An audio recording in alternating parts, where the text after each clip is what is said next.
എല്ലാവർക്കും ലൈവിലേക്ക് സ്വാഗതം. ഇന്ന് നമ്മളുടെ വിഷയം ഫാറ്റി ലിവർ സിറോസിസ് മരുന്നില്ലാതെ എങ്ങനെ മാറ്റാൻ സാധിക്കും എന്നുള്ളതാണ്.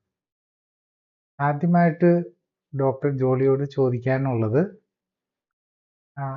ഈ ലിവർ എന്ന് പറയുമ്പോൾ, കരളെന്ന് പറയുമ്പോൾ എന്താണ് ശരിക്കും അതിൻ്റെ ഫങ്ഷൻ ശരീരത്തിൽ? നമ്മൾ ജനറലി പറയുമ്പോൾ നമ്മുടെ ആന്തരാവയവങ്ങളിൽ ഏറ്റവും വലിപ്പമുള്ളതായിട്ടാണ് നമ്മൾ ലിവറിനെ കുറിച്ച് പറയുന്നത്. അതാണ് ഏറ്റവും വലിയ ആന്തരാവയവങ്ങൾ. മൊത്തത്തിൽ നോക്കുമ്പോൾ സ്കിന്നാണ്, പക്ഷെ ഉള്ളിലെ അവയവങ്ങളിൽ ലിവറാണ്. ലിവറിന് ശരിക്കും നമ്മൾ എന്ത് ഭക്ഷണം കഴിച്ചാലും അത് ഭക്ഷണം എന്നല്ല, എന്ത് മരുന്ന് കഴിക്കുന്നതും എല്ലാം നേരെ ലിവറിലേക്കാണ് ചെല്ലുന്നത്. ലിവറാണ് നമ്മുടെ എല്ലാ സാധനങ്ങളെയും ഉണ്ടാക്കുന്നത്. അതായത് നമ്മൾ ഭക്ഷണം കഴിക്കുന്നു, അത് പോഷകങ്ങൾ ചെല്ലുന്നു, അത് വേണം നമുക്ക് വേണ്ട ശരീരത്തിന് ആവശ്യമായിട്ടുള്ള എല്ലാ സാധനങ്ങളെയും ഉണ്ടാക്കുന്നത്.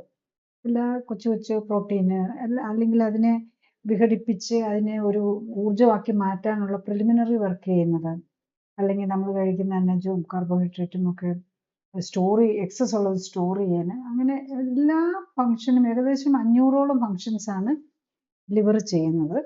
അതുകൂടാതെ അതിന് എക്സ്ക്രീഷണറി ഫങ്ഷനുകൾ, അതായത് എന്തെങ്കിലും വിഷാംശം ഉള്ളിൽ ചെന്നാൽ അതിനെ വിഘടിപ്പിച്ച് അതിനെ പുറത്തോട്ട് കളയാനുള്ള ഫോർമാറ്റിലാക്കി സ്കിന്നിലേക്കോ കിഡ്നിയിലേക്കോ ഒക്കെ വിട്ട് അത് പുറത്തേക്ക് യൂറിനിൽ കൂടെയൊക്കെ പുറത്തേക്ക് കളയുക. പിന്നെ ചിലതൊക്കെ നേരെ നമ്മൾ ബൈല്, അതായത് പിത്തരസത്തിൽ കൂടെ വയറിനകത്തേക്ക് പോയി മലം വഴി പോവുകയും ചെയ്യും. അപ്പം അങ്ങനെ വിസർജനാവയവമാണ്, അതുപോലെ തന്നെ പ്രൊഡക്ഷൻ യൂണിറ്റ് ആണ്. അതുപോലെ വേറൊരു ഇമ്പോർട്ടൻ്റ് ഇതെന്ന് പറഞ്ഞു കഴിഞ്ഞാൽ നമ്മളത് ഡൈജഷനെ സഹായിക്കുന്നുണ്ട്. അതായത് നമ്മൾ ഭക്ഷണം അബ്സോർബ് ചെയ്ത് പോയി അതിനെ ഫോമാറ്റ് ചെയ്യുക മാത്രമല്ല, ഡൈജസ്റ്റ് ചെയ്യാനുള്ള പിത്തരസം ഉണ്ടാക്കുന്നതും ബൈല് തന്നെ, ഈ ലിവർ തന്നെയാണ്. അങ്ങനെ മൾട്ടിപ്പിൾ ഫങ്ഷൻസ് ആണ് ലിവറിനുള്ളത്. അതുകൊണ്ടാണ് ലിവർ ഡിസീസ് നമുക്കൊരു മേജർ പ്രോബ്ലം ആയിട്ട് മാറാവുന്നത്. ഇതൊരു ചോദ്യമാണ്. 44 വയസ്സുള്ള ആൾക്ക് ഇങ്ങനെ സ്റ്റേജ് 1 ഫാറ്റി ലിവർ ഈ അടുത്ത ദിവസങ്ങളിൽ ഡയഗ്നോസ് ചെയ്തു. അപ്പോൾ അങ്ങനത്തെ സാഹചര്യത്തിൽ മരുന്നില്ലാതെ എങ്ങനെയാണ് അത് മാനേജ് ചെയ്യാൻ പറ്റുക എന്നുള്ളതാണ്. സ്റ്റേജ് 1 ഫാറ്റി ലിവർ കാണുന്നവരെന്താ ചെയ്യേണ്ടതെന്ന് ചോദിച്ചു കഴിഞ്ഞാൽ, മറ്റു രോഗങ്ങളൊന്നും ഇല്ലെങ്കിൽ സ്വയം ഈസി ആയിട്ട് മാനേജ് ചെയ്യാൻ പറ്റും. അപ്പം അതിൽ നമ്മൾ ഫാറ്റിൻ്റെ ഒരു കാരണം ഫാറ്റി ലിവർ വരാൻ നമ്മളുടെ സ്റ്റോർഡ് ഫാറ്റിൻ്റെ അളവ് കൂടുന്നത്. അപ്പോൾ ഓവർ വെയിറ്റ് ഉള്ള ആൾക്കാണെങ്കിൽ ഓവർ വെയിറ്റ് കുറയ്ക്കുക എന്നുള്ളതാണ്. അപ്പോൾ അതിന് ചെയ്യേണ്ടത് കാർബോഹൈഡ്രേറ്റും ഫാറ്റും, അതായത് കൊഴുപ്പും അന്നജവും അടങ്ങിയ ഭക്ഷണം കുറയ്ക്കുക. കൂടുതൽ ഇലക്കറികൾ, ഇപ്പോൾ ഈവൻ ഫ്രൂട്ട്സ് പോലും ഓവർ വെയിറ്റ് ഉള്ളവരാണെങ്കിൽ ഈവൻ ഫ്രൂട്ട്സ് പോലും അധികം എടുക്കരുത്. വാട്ടറി ആയിട്ടുള്ള ഫ്രൂട്ട്സ്, വാട്ടറി ആയിട്ടുള്ള വെജിറ്റബിൾസ്, വാട്ടറി എന്ന് പറഞ്ഞാൽ മോർ വാട്ടർ കണ്ടന്റ് ഉണ്ട്, വെള്ളത്തിൻ്റെ ജലാംശം കൂടുതലുള്ള പച്ചക്കറികളും പഴങ്ങളും ഇലക്കറികളും പിന്നെ പയറുവർഗ്ഗങ്ങളും. പിന്നെ നോൺ വെജ് ആണെങ്കിൽ കഴിക്കുന്നവരാണെങ്കിൽ കുറച്ചൊരു അറൗണ്ട് ഒരു മാക്സിമം 100 to 150-200 ഗ്രാം വരെ നോൺ വെജ് ഐറ്റംസോ പയറുവർഗ്ഗങ്ങളോ. എല്ലാ ദിവസവും 200 ഒന്നും നോൺ വെജും കഴിക്കാൻ അത്ര നല്ലതല്ല. ഒരു 100 to 150 ഗ്രാം വരെയൊക്കെ ആകും. ഈ രീതിയിലുള്ള ഒരു ഫുഡ് കഴിച്ച് നമ്മൾ വെയിറ്റ് കുറയ്ക്കാൻ നോക്കുക എന്നുള്ളതാണ്. പിന്നെ വേറൊരു കാര്യം കൂടെ ശ്രദ്ധിക്കേണ്ടത്, കളറ് പ്രിസർവേറ്റീവ്സ് ഇട്ട ബേക്കറി ഐറ്റംസ് എല്ലാം കംപ്ലീറ്റ്ലി ഒഴിവാക്കുക. അപ്പോൾ ഈ നമ്മൾ കഴിക്കുന്ന ടോക്സിൻസ് ആണ് നമുക്ക് ഏറ്റവും കൂടുതൽ ലിവറിന്, ഒന്നും നമ്മൾ കഴിക്കുന്ന ഭക്ഷണത്തിലെ എക്സസ് കാലറി, രണ്ടാമത് ആ കാലറിയുടെ ഫോർമാറ്റ് തന്നെ. ലൈക്ക് ഈ നമ്മൾ ഒത്തിരി മധുരമുള്ള സാധനങ്ങളൊക്കെ കഴിക്കുമ്പം, ഈ പ്രത്യേകിച്ച് ഇപ്പോൾ ഒത്തിരി ഈ ഫ്രക്ടോസ് സിറപ്പൊക്കെയാണ് മധുരത്തിന് വേണ്ടി ഉപയോഗിക്കുന്നത്. നമ്മൾ ഈ പേസ്ട്രി, ഐസ്ക്രീം അങ്ങനത്തെയൊക്കെ കാര്യങ്ങൾ, അതിൻ്റെ മധുരം മാത്രമല്ല, അതിൽ കാലറി മാത്രമല്ല, അതിനകത്ത് കെമിക്കൽ കണ്ടന്റുകൾ നമ്മുടെ ലിവറിനെ ഡാമേജ് ചെയ്യും. കാരണം എന്ത് സാധനം നമുക്ക് ഉള്ളിൽ ചെന്നാലും ലിവർ വേണം അതിനെ പ്രോസസ്സ് ചെയ്യാൻ. ഈ സാധനങ്ങളെല്ലാം ഒഴിവാക്കുക, ഇങ്ങനെ കളർ പ്രിസർവേറ്റീവ്സ് ഇട്ടത്. പിന്നെ അതുപോലെ നമ്മൾ ഒത്തിരി കാര്യങ്ങൾ ശ്രദ്ധിക്കുന്നത്, നട്ട്സ് ഒക്കെ ഇൻഫ്ലമേറ്ററി ആണ്. അതിനകത്തൊക്കെ ഒമേഗ 6 കൂടുതലുള്ളതാണ്. ഒമേഗ 6 കൂടുതലുള്ള നട്ട്സ്, ഓയില് ഒക്കെ ഉപയോഗം കുറയ്ക്കുക. അപ്പോൾ അതേ സമയത്ത് നമുക്ക് വേണ്ട ന്യൂട്രീഷൻ, വൈറ്റമിൻസ്, മിനറൽസ്, പ്രോട്ടീനൊക്കെ കിട്ടണം. അതിനു വേണ്ടിയാണ് ഇലക്കറികളും പയറുവർഗ്ഗങ്ങളും ഒക്കെ കഴിക്കുകയും ചെയ്യുക. എന്നിട്ട് നമ്മുടെ ബോഡി വെയിറ്റ് ഐഡിയൽ ആക്കുക. ബോഡി വെയിറ്റ് ഐഡിയൽ എന്ന് പറഞ്ഞാൽ ഏകദേശം വരുന്നത്, റഫ് കാൽക്കുലേഷൻ പറഞ്ഞാൽ നമ്മുടെ ഹൈറ്റ് -100, അതായത് 170 സെൻറ്റിമീറ്റർ ഉള്ള ഒരാൾക്കാണെങ്കിൽ ഐഡിയൽ വരേണ്ടത് നമ്മൾ, അതായത് ഇപ്പോഴത്തെ ഈ സെഡൻഡറി ലൈഫ് സ്റ്റൈലിൽ ഒരു 60 കിലോയെ വരാവുള്ളൂ. 170 മൈനസ് 110, 60 കിലോ. കുടവയറില്ല എന്നും കൂടെ നോക്കുക. അപ്പം അതിന് മോഡറേറ്റ് ആയിട്ടുള്ള എക്സസൈസും കൂടെ ചെയ്യണം. കുടവയർ കാണണമെന്നുണ്ടെങ്കിൽ ഫുഡ് കൺട്രോൾ മാത്രം പോരാ, എക്സസൈസും കൂടെ വേണം. പ്രത്യേകിച്ച് ഫ്ലോർ എക്സസൈസസ് ആയിരിക്കും ഏറ്റവും വയറ് കുറയ്ക്കാനൊക്കെ നല്ലത്. അതുകൂടി ചെയ്ത് കുറയ്ക്കാവുന്നതേ ഉള്ളൂ. പിന്നെ ഉള്ളത് മറ്റുള്ള രോഗങ്ങൾക്ക് മരുന്ന് കഴിച്ചുകൊണ്ടിരിക്കുന്നവരാണ്. For example diabetes, hypertension, cholesterol, ഇതിനൊക്കെ മരുന്ന് കഴിക്കുന്നവരാണെങ്കിൽ അങ്ങനെയുള്ളവർക്ക് ഒരു ക്ലിനിക്കലി സപ്പോർട്ടഡ് ലൈഫ് സ്റ്റൈൽ കറക്ഷനും കൂടെ വേണം.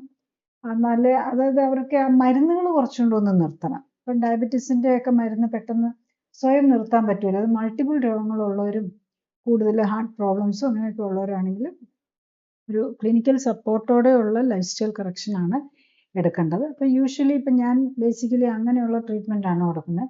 മിക്കവാറും ജസ്റ്റ് ഫാറ്റി ലിവറിന് ഒന്നും ഒരു അത് മാത്രമായിട്ട് ആരും വരാറില്ല. കൂടുതലും മൾട്ടിപ്പിൾ രോഗങ്ങളുണ്ടാകും. ഡയബറ്റീസ് ഉണ്ടാകും, ഹൈപ്പർ ടെൻഷൻ ഉണ്ടാകും, 10-15 മരുന്നുകളൊക്കെ ആയിരിക്കും കഴിച്ചുകൊണ്ടിരിക്കുന്നത്. അപ്പോൾ ഈ മരുന്നുകൾ തന്നെ ലിവറിൻ്റെ പ്രോബ്ലംസ് കൂട്ടും.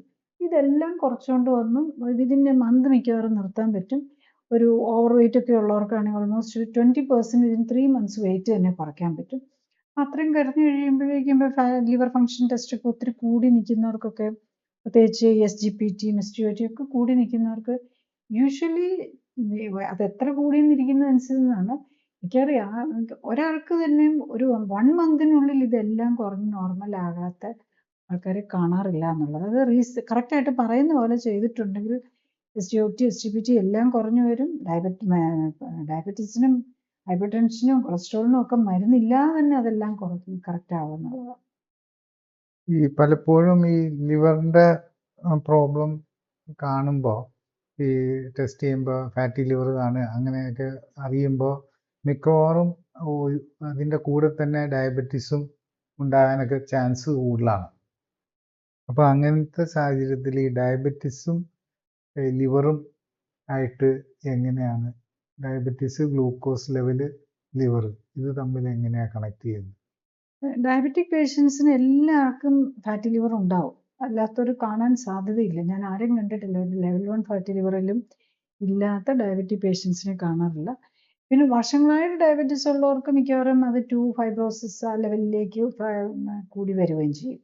അതെന്തുകൊണ്ടാണെന്ന് ചോദിച്ചു കഴിഞ്ഞാൽ, ഡയബറ്റിക് പേഷ്യൻസിന് 2 പ്രോബ്ലമാണ്. അതായത് നമ്മൾ പറയുമ്പം ഈ ടൈപ്പ് 2 ഡയബറ്റീസ്, അതായത് അതിൽ ഇൻസുലിൻ്റെ കുറവല്ല, ഇൻസുലിൻ റെസിസ്റ്റൻസ് ആണ്. അതിൻ്റെ തന്നെ കാരണം നമ്മുടെ ലിവർ പ്രോപ്പർലി ഫങ്ഷൻ ചെയ്യുന്നില്ല. കാരണം അവിടെ ഫാറ്റ് കെട്ടി നിൽക്കുകയാണ്. അതായത് നമ്മൾ ഈ മിക്കവാറും ഡയബറ്റിക് പേഷ്യൻസ് എല്ലാം ഓവർ വെയിറ്റ് ആയിരിക്കും. അപ്പം അല്ലെങ്കിൽ നമ്മുടെ സ്റ്റോറേജ് ഫാറ്റ്, ഇപ്പോൾ ചിലർക്ക് കാണാം വലിയ ഓവർ വെയിറ്റ് ഇല്ല പക്ഷെ കുടവയറുണ്ടാകും. അപ്പോൾ അവരുടെ ബോഡിയിൽ ഫാറ്റ് സ്റ്റോറേജിൻ്റെ സ്പേസ് എല്ലാം തീർന്നിരിക്കുകയായിരിക്കും. അപ്പോൾ അങ്ങനെയുള്ളവരെല്ലാം തന്നെ കൊളസ്ട്രോളും ട്രൈഗ്ലിസറൈഡ് കൂടുതലായിരിക്കും, ബ്ലഡിൽ കൊഴുപ്പും കൂടുതലായിരിക്കും. അപ്പോൾ അങ്ങനെയുള്ളവർക്ക് ഡയബറ്റിക് പേഷ്യൻസിന് ഫാറ്റി ലിവർ വരും. ഒപ്പം തന്നെ ബ്ലഡിലെ കൊളസ്ട്രോളും ഈ ട്രൈഗ്ലിസറൈഡും കൊഴുപ്പും കൂടുതലായിരിക്കും. അപ്പം ഹാർട്ട് അറ്റാക്ക് വരാനുള്ള ചാൻസും കൂടും. കാരണം ഈ കൊഴുപ്പ് എക്സസ് ഉള്ളതൊക്കെ വേറെ എങ്ങും പോയി അടിയാനില്ലാത്തതുകൊണ്ട് ഈ രക്തക്കുഴലിനുള്ളിൽ തന്നെ അങ്ങ് അടിയാൻ തുടങ്ങും. അങ്ങനെയാണ് നമ്മൾ ഈ ബ്ലോക്കൊക്കെ വരുന്നത്. അതാണ് ഈ കൊറോണറി ആർട്ടറി ബ്ലോക്കും ഒക്കെ വരുന്നത്. നമ്മുടെ ഈ രക്തക്കുഴലിൽ തന്നെ കൊഴുപ്പടിഞ്ഞിട്ട് വരുന്നതാണ്. അപ്പോൾ അങ്ങനെ അപ്പം അങ്ങനെ കൊഴുപ്പടിയാൻ തുടങ്ങുമ്പം ഹാർട്ട് അറ്റാക്ക് മാത്രമല്ല, അതിന് മുമ്പേ പ്രഷർ വരാൻ തുടങ്ങും. അത് ശ്രദ്ധിച്ചാൽ അറിയാം. മിക്കവാറും ചിലപ്പം ഹൈപ്പർ ടെൻഷൻ ആയിരിക്കും ആദ്യം തുടങ്ങുന്നത്. കുറച്ച് നാൾ കഴിയുമ്പോഴേക്കും ഡയബറ്റീസ് തുടങ്ങും. അല്ലെങ്കിൽ ഡയബറ്റീസ് ആയിരിക്കും ആദ്യം തുടങ്ങുന്നത്, കുറച്ച് നാൾ കഴിയുമ്പോൾ ഹൈപ്പർ ടെൻഷൻ വരും. ഒപ്പം തന്നെ കൊളസ്ട്രോളും ട്രൈഗ്ലിസറൈഡും ഒക്കെ കൂടാൻ തുടങ്ങും. അപ്പോൾ അതിങ്ങനെ ഒരു പ്രോഗ്രഷനായിട്ട്, ഇപ്പം നമ്മൾ മരുന്ന് കഴിച്ച് കൺട്രോൾ ചെയ്തൊന്നും ഇത് വ്യത്യാസമൊന്നും വരാൻ പോകുന്നില്ല. ഈവൻ കൊളസ്ട്രോളിനൊക്കെ മരുന്ന് കഴിക്കുമ്പോൾ അത് വീണ്ടും ലിവറിന് ഡാമേജിങ് ആയിട്ടാണ് വരുന്നത്. കാരണം ഇത് ലിവറിൻ്റെ വർക്ക് ലോഡ് വീണ്ടും കൂട്ടുകയാണ് ചെയ്യുന്നത്. അപ്പം ബേസിക്കലി ഡയബറ്റിക് പേഷ്യൻസ് ഇതെല്ലാം പാരലി ഈ 3 രോഗങ്ങളുള്ളവരെയും 3, 4 എത്ര രോഗമാണെങ്കിലും നമുക്ക് മരുന്ന് കഴിക്കുമ്പോൾ ഓരോന്നിനും മരുന്ന് കഴിച്ച് കൂട്ടിക്കൊണ്ടിരിക്കാനേ പറ്റുള്ളൂ. ഓരോ മരുന്ന് ചെല്ലുന്നതനുസരിച്ച് ലിവറിൻ്റെ വർക്ക് ലോഡ് കൂടും, ലിവർ ഡാമേജ് ആവുന്ന ചാൻസ് കൂടുകയാണ് ചെയ്യുന്നത്. അതേസമയത്ത് നമ്മൾ കറക്റ്റായിട്ട് ലൈഫ് സ്റ്റൈൽ കറക്റ്റ് ചെയ്യുകയാണെങ്കിൽ വിതിൻ എ മന്ത് എല്ലാ മരുന്നിൽ നിന്നും മാറാൻ പറ്റും. മരുന്നും ഇല്ല, ഓവർ വെയിറ്റും ഇല്ല, ബോഡിയിൽ എറിഞ്ഞ എക്സസ് കൊഴുപ്പും പോകുന്നതോടുകൂടി കംപ്ലീറ്റ് ഫ്രീ ആകും എന്നുള്ളതാണ്. പല ബുദ്ധിമുട്ടുമായിട്ട് വരുന്നവർ ആക്ച്വലി അപ്പോഴാണ് ശരിക്കും നമ്മളൊരു ഫ്രീഡം, അത് നമുക്കറിയാം, അത് അനുഭവിച്ചാൽ മാത്രമേ അറിയാൻ പറ്റുള്ളൂ. ഈ മരുന്നെല്ലാം കഴിച്ചുകൊണ്ട് നടക്കുന്നതിൻ്റെ ബുദ്ധിമുട്ടും ഈ മരുന്നെല്ലാം വരുമ്പം നമ്മൾ ഫ്രീ ആകുന്നതും തമ്മിലുള്ള ഡിഫറൻസ് ശരിക്കും സെൽഫ് ഫീൽ ചെയ്യണം. നമുക്ക് ഇപ്പം ഈ ഡയബറ്റീസും ഹൈപ്പർ ടെൻഷനും ലിവർ പ്രോബ്ലം എല്ലാം ആയിട്ട് നടക്കുന്നവർക്ക് എവിടെയെങ്കിലും പോകണമെങ്കിൽ ഇപ്പോൾ ആദ്യം നമ്മൾ ഇൻസുലിൻ പാക്ക് ചെയ്ത് മരുന്നുകൾ പാക്ക് ചെയ്ത് ഒരു ട്രാവൽ പോലും ചെയ്യാൻ പറ്റില്ല. ചെയ്താൽ തന്നെ എപ്പോഴും റിസ്ക് ആണ്. ഹൈപ്പോ വരുമോ, ബ്ലഡ് ഷുഗർ കുറഞ്ഞു പോകുമോ, ഇങ്ങനത്തെ ഒരു പ്രോബ്ലം വരും. പിന്നെ ഈ ലിവർ പ്രോബ്ലം, ഫാറ്റി ലിവറും ഒക്കെ ഉള്ളവർക്ക് മിക്കവാറും എന്ത് കഴിച്ചു കഴിയുമ്പോഴും വയറിൽ ഗ്യാസ് കെട്ടുക, അങ്ങനത്തെ ബുദ്ധിമുട്ടുകൾ വരും. വയറിൻ്റെ അസ്വസ്ഥതകളായിരിക്കും. കാരണം ഈ ഡൈജഷനും ഈ ഇൻറ്റസ്റ്റൈൻ്റെ ഫംഗ്ഷനും ലിവറിൻ്റെ ഫംഗ്ഷനും എല്ലാം കൂടെ കണക്ട് ചെയ്താണ് ഇരിക്കുന്നത്. അപ്പോൾ അവർക്ക് പലപ്പോഴും വയറിന് പലവിധ അസുഖങ്ങളും ഉണ്ടാകും. അപ്പോൾ നമുക്ക് എന്തിലാണേലും നമ്മൾ എപ്പോഴും അൺകംഫർട്ടബിൾ ആയിരിക്കും. അപ്പോൾ അതേ സമയത്ത് നമ്മൾ ഈ മരുന്നൊന്നും ഇല്ലാതെ ഇതിലേക്ക് വരുമ്പോൾ തന്നെ ഭയങ്കര ഒരു ഫ്രീഡം കിട്ടുന്നത് പോലെയാണ് ശരിക്കും. ഈ പിത്താശയ കല്ല് ഈ ഫാറ്റി ലിവറുമായിട്ട് എങ്ങനെയാണ് കണക്റ്റഡ് ആവുന്നത്? ഈ പിത്താശയ കല്ലെന്ന് പറഞ്ഞാൽ ആദ്യം നമ്മൾ പിത്താശയം എന്താണെന്നൊന്ന് മനസ്സിലാക്കണം. പിത്താശയം എന്ന് പറഞ്ഞു കഴിഞ്ഞാൽ നമ്മുടെ ലിവർ ഉണ്ടാക്കുന്ന ഡൈജസ്റ്റീവ് ജ്യൂസും അതുപോലെ ലിവറിൽ നിന്ന് പോകുന്ന വേസ്റ്റ്, നമ്മുടെ ലിവറിൽ കുറേ സാധനങ്ങൾ വേസ്റ്റ് ആയിട്ടും ഉണ്ടാകും. അതെല്ലാം കൂടെ പിത്തരസമാക്കും. ആ പിത്തരസം കൊണ്ട് സ്റ്റോർ ചെയ്ത് വെക്കുകയാണ് ചെയ്യുന്നത്. അപ്പോൾ ഈ ഡൈജസ്റ്റീവ് ജ്യൂസും കൂടി ഇതിനകത്തുള്ളതുകൊണ്ട് എപ്പോഴും അത് വയറിനകത്തേക്ക് പോയി കഴിഞ്ഞ് കഴിഞ്ഞാൽ, അത് കുടലിനകത്തേക്ക് ചെന്ന് കഴിഞ്ഞാൽ അതിൻ്റെ ആവശ്യമില്ല. അത് നമ്മൾ ഭക്ഷണം ചെന്ന് കഴിയുമ്പം അത് കുറച്ച് നമ്മൾ ഭക്ഷണം കഴിച്ച് കഴിയുമ്പോൾ അത് ആമാശയത്തിലേക്കല്ലേ ചെല്ലുന്നത്. ഈ ആമാശയത്തിൽ ചെന്ന ഭക്ഷണം കുറച്ചായിട്ടായിരിക്കും അത് പുറത്തേക്ക് നമ്മുടെ ചെറുകുടലിലേക്ക് വിടുന്നത്. അപ്പോൾ ചെറുകുടലിലേക്ക് വിടുമ്പം ആ ഡിയോഡിനം എന്ന് പറയും, അവിടെയാണ് ഈ പിത്തരസം കുടലിലേക്ക് വരുന്ന സ്ഥലം. അപ്പോൾ നമ്മൾ ഈ ഭക്ഷണം ചെല്ലുന്നതനുസരിച്ച് കുറേശ്ശെയായിട്ട് പിത്തരസം കൂടെ അതിനകത്ത് മിക്സ് ചെയ്ത്, ഈവൻ നമ്മുടെ സ്റ്റൊമക്കിനകത്തുള്ളത് ഭയങ്കര അസിഡിക്കാണ്. ആ ഭക്ഷണം നമുക്കറിയാം, നമ്മൾ ഭക്ഷണമൊക്കെ കഴിച്ചിട്ട് ഛർദ്ദിച്ച് കഴിയുമ്പോൾ പുളിപ്പാണ്, അത് ഒരു അസിഡിക്കാണ് ശരിക്കും. അതിന് ശരിക്കും ഈ ആസിഡിക് ഫുഡിനെ നമ്മുടെ ഈ കുടലിന് മാനേജ് ചെയ്യാൻ പറ്റില്ല. അതുകൊണ്ടാണ് ഈ പിത്തരസം ഇട്ടതിനെ ആൽക്കലൈൻ ആക്കും, എന്നാലേ കുടലിനകത്തെ ദഹനരസങ്ങൾക്ക് വർക്ക് ചെയ്യാൻ പറ്റുള്ളൂ. അപ്പോൾ അതിന് കുറേശ്ശെയായിട്ട് അതിനെ എടുത്ത് കുറേശ്ശെ പിത്തരസം അതിനകത്ത് ആഡ് ചെയ്തുകൊണ്ടിരിക്കും. അപ്പം ഈ പിത്താശയത്തിൽ കല്ല് വരുന്നത് എന്തുകൊണ്ടാണെന്ന് ചോദിച്ചു കഴിഞ്ഞാൽ, ഈ പിത്തരസത്തിൻ്റെ കോമ്പോസിഷനിൽ വ്യത്യാസം വരുമ്പം അത് സ്റ്റോണുകളുണ്ടാവും. അപ്പം ഇതിനകത്ത് വേണ്ടത്രയും അതിനകത്ത് ബൈൽ സോൾട്സും അങ്ങനെ കുറേ സാധനങ്ങളാണ് വരുന്നത്. അപ്പോൾ അതിൻ്റെയൊക്കെ കോൺസെൻട്രേഷനും ഇതും കറക്റ്റായിട്ടല്ലെങ്കിൽ അതവിടെ അടിയാനിട വരും, എന്നിട്ട് അത് സ്റ്റോൺ ഫോർമേഷൻ വരും. പിന്നെ ഇപ്പം കുറേ മരുന്നുകൾ കഴിക്കുന്നവർ, പ്രത്യേകിച്ച് ഡയബറ്റീസും ഹൈപ്പർ ടെൻഷനും ഒക്കെ മരുന്ന് കഴിച്ചുകൊണ്ടിരിക്കുന്നവർക്കും പിത്താശയ കല്ല് വരാൻ സാധ്യത കൂടുതലാണ്. കാരണം ഈ മരുന്നുകളെ വിഘടിപ്പിച്ച് അതിനെ മെറ്റബോളൈസ് ചെയ്ത് കുറേ കാര്യങ്ങൾ ഈ പിത്തരസത്തിൽ കൂടെയാണ് പുറത്തേക്ക് കളയുന്നത്.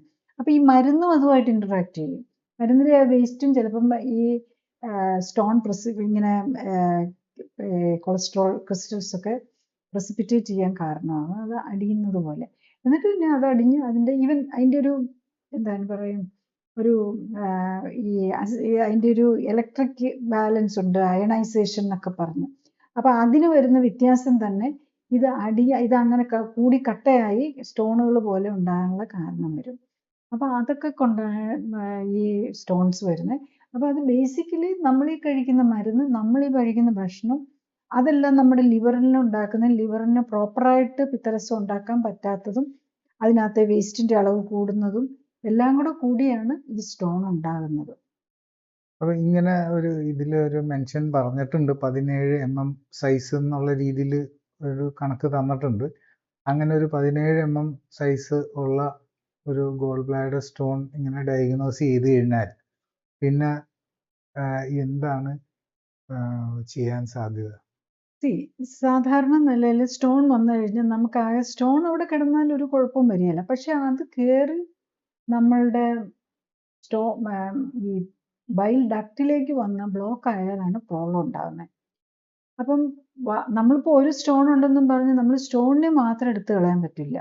അത് ചിലപ്പം പിത്താശയം തന്നെ എടുത്തു കളഞ്ഞാലേ പറ്റുള്ളൂ. കാരണം അത് അത്ര ഡൈജസ്റ്റീവ് ജ്യൂസ്. അത് പിത്താശയത്തിൽ കൊണ്ടുപോയി മുറിവ് ഇട്ടിട്ട് അത് എടുത്തു കളയാന്ന് അതിപ്പോഴും ആരും ചെയ്യുന്നില്ല. ഇനിയിപ്പം അതൊക്കെ ഫ്യൂച്ചറിൽ വരുമോയെന്ന് എനിക്കറിയില്ല. ഇപ്പം നമ്മൾ സാധാരണ കാണുന്ന പിത്താശയത്തിൽ കല്ലുണ്ടെങ്കിൽ അത് ഓരോ ഡോക്ടേഴ്സിൻ്റെ അനുസരിച്ചിരിക്കും. ഇപ്പോൾ ഒരു ഫിസിഷ്യൻ ആണെങ്കിൽ അവർ മരുന്ന് ഒരു ഡിയോക്സിക്കോളിൻ എന്നൊക്കെ പറഞ്ഞ് ബൈൽ സോൾട്ട് സപ്ലിമെൻ്റ് ആണ് അത് ശരിക്കും.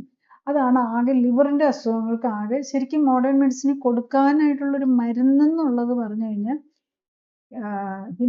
ഒരു ബൈൽ സോൾട്ട് സപ്ലിമെൻ്റ് ആണ്. അതായത് ലിവർ ഉണ്ടാക്കുന്ന പിത്തരസത്തിലെ ഒരു സാധനമാണ് ബൈൽ സോൾട്ട്. അതിനെ നമ്മൾ സപ്ലിമെൻ്റ് ആയിട്ട് എടുക്കുമ്പോൾ എന്താ ഗുണം? ലിവറിന് വർക്ക് ലോഡ് കുറയും. അത് മാത്രമാണ് നമ്മൾ മരുന്നായിട്ട് കൊടുക്കുന്നത്. ഇപ്പോൾ ഒരു ഫിസിഷ്യൻ ആണെങ്കിൽ പറയും, എന്നാണ് കാണിക്കുമ്പോൾ അവർ പറയും എന്നാൽ നമുക്ക് ഇത് തന്ന് നമുക്ക് ഡയറ്റും ഒക്കെ നോക്കാൻ പറയും.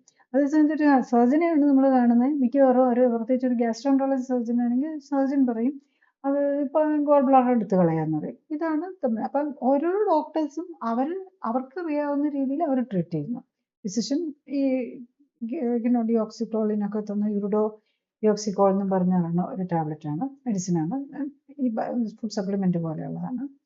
മറ്റേതാണെങ്കിൽ സർജറി ചെയ്ത് കളയാന്ന് പറയും.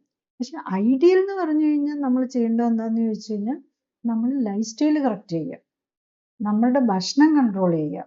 നമ്മൾ ഇപ്പോൾ ഈ കൊളസ്ട്രോളിനൊക്കെ മരുന്നൊക്കെ എടുക്കുന്നുണ്ട്, അതുപോലത്തെ മരുന്നുകളെല്ലാം നിർത്തി, മരുന്നുകൾ വെറുതെ നിർത്താമെന്നല്ല കേട്ടോ, ജസ്റ്റ് ബ്ലൈൻഡായിട്ട് നിർത്തരുത്. മരുന്നുകൾ എടുക്കുന്നവരാണെങ്കിൽ മറ്റു രോഗങ്ങളുണ്ടെങ്കിൽ ഡെഫിനറ്റ്ലി ഒരു clinically supported life style correction എടുക്കുക. അപ്പം ഗ്രാജ്വലി ഈ സ്റ്റോൺ ചെറുതായി വരും. അപ്പോൾ അത് ചെറുതായി അരിഞ്ഞു പോകുന്നോടം വരെ അതെടുക്കുക. അത് നമ്മൾ യൂഷ്വലി ഞാൻ ഇങ്ങനത്തെ പേഷ്യൻസിനൊക്കെ ട്രീറ്റ്മെൻറ്റ് എടുക്കുമ്പോൾ എങ്ങനെയാണെന്ന് വെച്ചാൽ എവറി 3 months നമ്മൾ സ്റ്റോണിൻ്റെ സൈസ് നോക്കിക്കൊണ്ടിരിക്കും. അപ്പോൾ ആ പേഷ്യൻസിൻ്റെ നമുക്ക് ബ്ലാങ്കറ്റായിട്ട് ഒന്നും പറയാൻ പറ്റില്ല, എല്ലാം കുറഞ്ഞു. അവരെത്ര കറക്റ്റായിട്ട് നോക്കുന്നു എന്നനുസരിച്ച്. അപ്പോൾ ചില പേഷ്യൻസ് ഒരു 3 മാസത്തിനുള്ളിൽ ഡയബറ്റിക് ഒക്കെ ആണെങ്കിൽ അവർ HbA1c 5.5 താഴെ കൊണ്ടുവന്ന് അത് മെയിൻറ്റെയിൻ ചെയ്ത് പോകുന്ന പേഷ്യൻ്റൊക്കെ ആണെങ്കിൽ അത് വളരെ ഫാസ്റ്റായിട്ട് കുറഞ്ഞു. പിന്നെ എല്ലാം ഏജ് അങ്ങനെ പല ഘടകങ്ങൾ വെച്ചാണ്. കറക്റ്റായിട്ട് നോക്കുന്നവർക്ക് അത് അലിഞ്ഞു മാറാനുള്ള ചാൻസസ് കൂടുതലാണ്.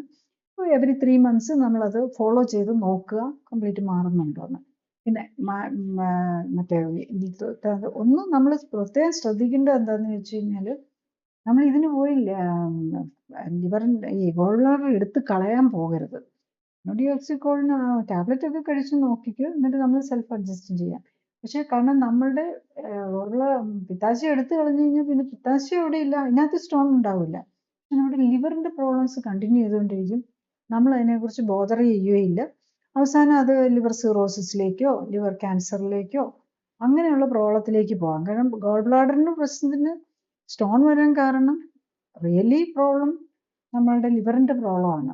അപ്പോൾ ആ ലിവർ കറക്റ്റ് ചെയ്യാതെ ലിവറിൻ്റെ പ്രോബ്ലംസിന് കറക്റ്റ് ചെയ്യാനുള്ള കാര്യങ്ങൾ കൊടുക്കാത്ത നമ്മൾ ഈ സ്റ്റോണിന് വേണ്ടിയിട്ട് പിത്താശയം എടുത്ത് കളഞ്ഞു കഴിഞ്ഞാൽ നമ്മളുടെ പ്രോബ്ലം ഒരിക്കലും സോൾവ് ആകുകയില്ല. അതാണ് നമ്മൾ മനസ്സിലാക്കേണ്ടത്.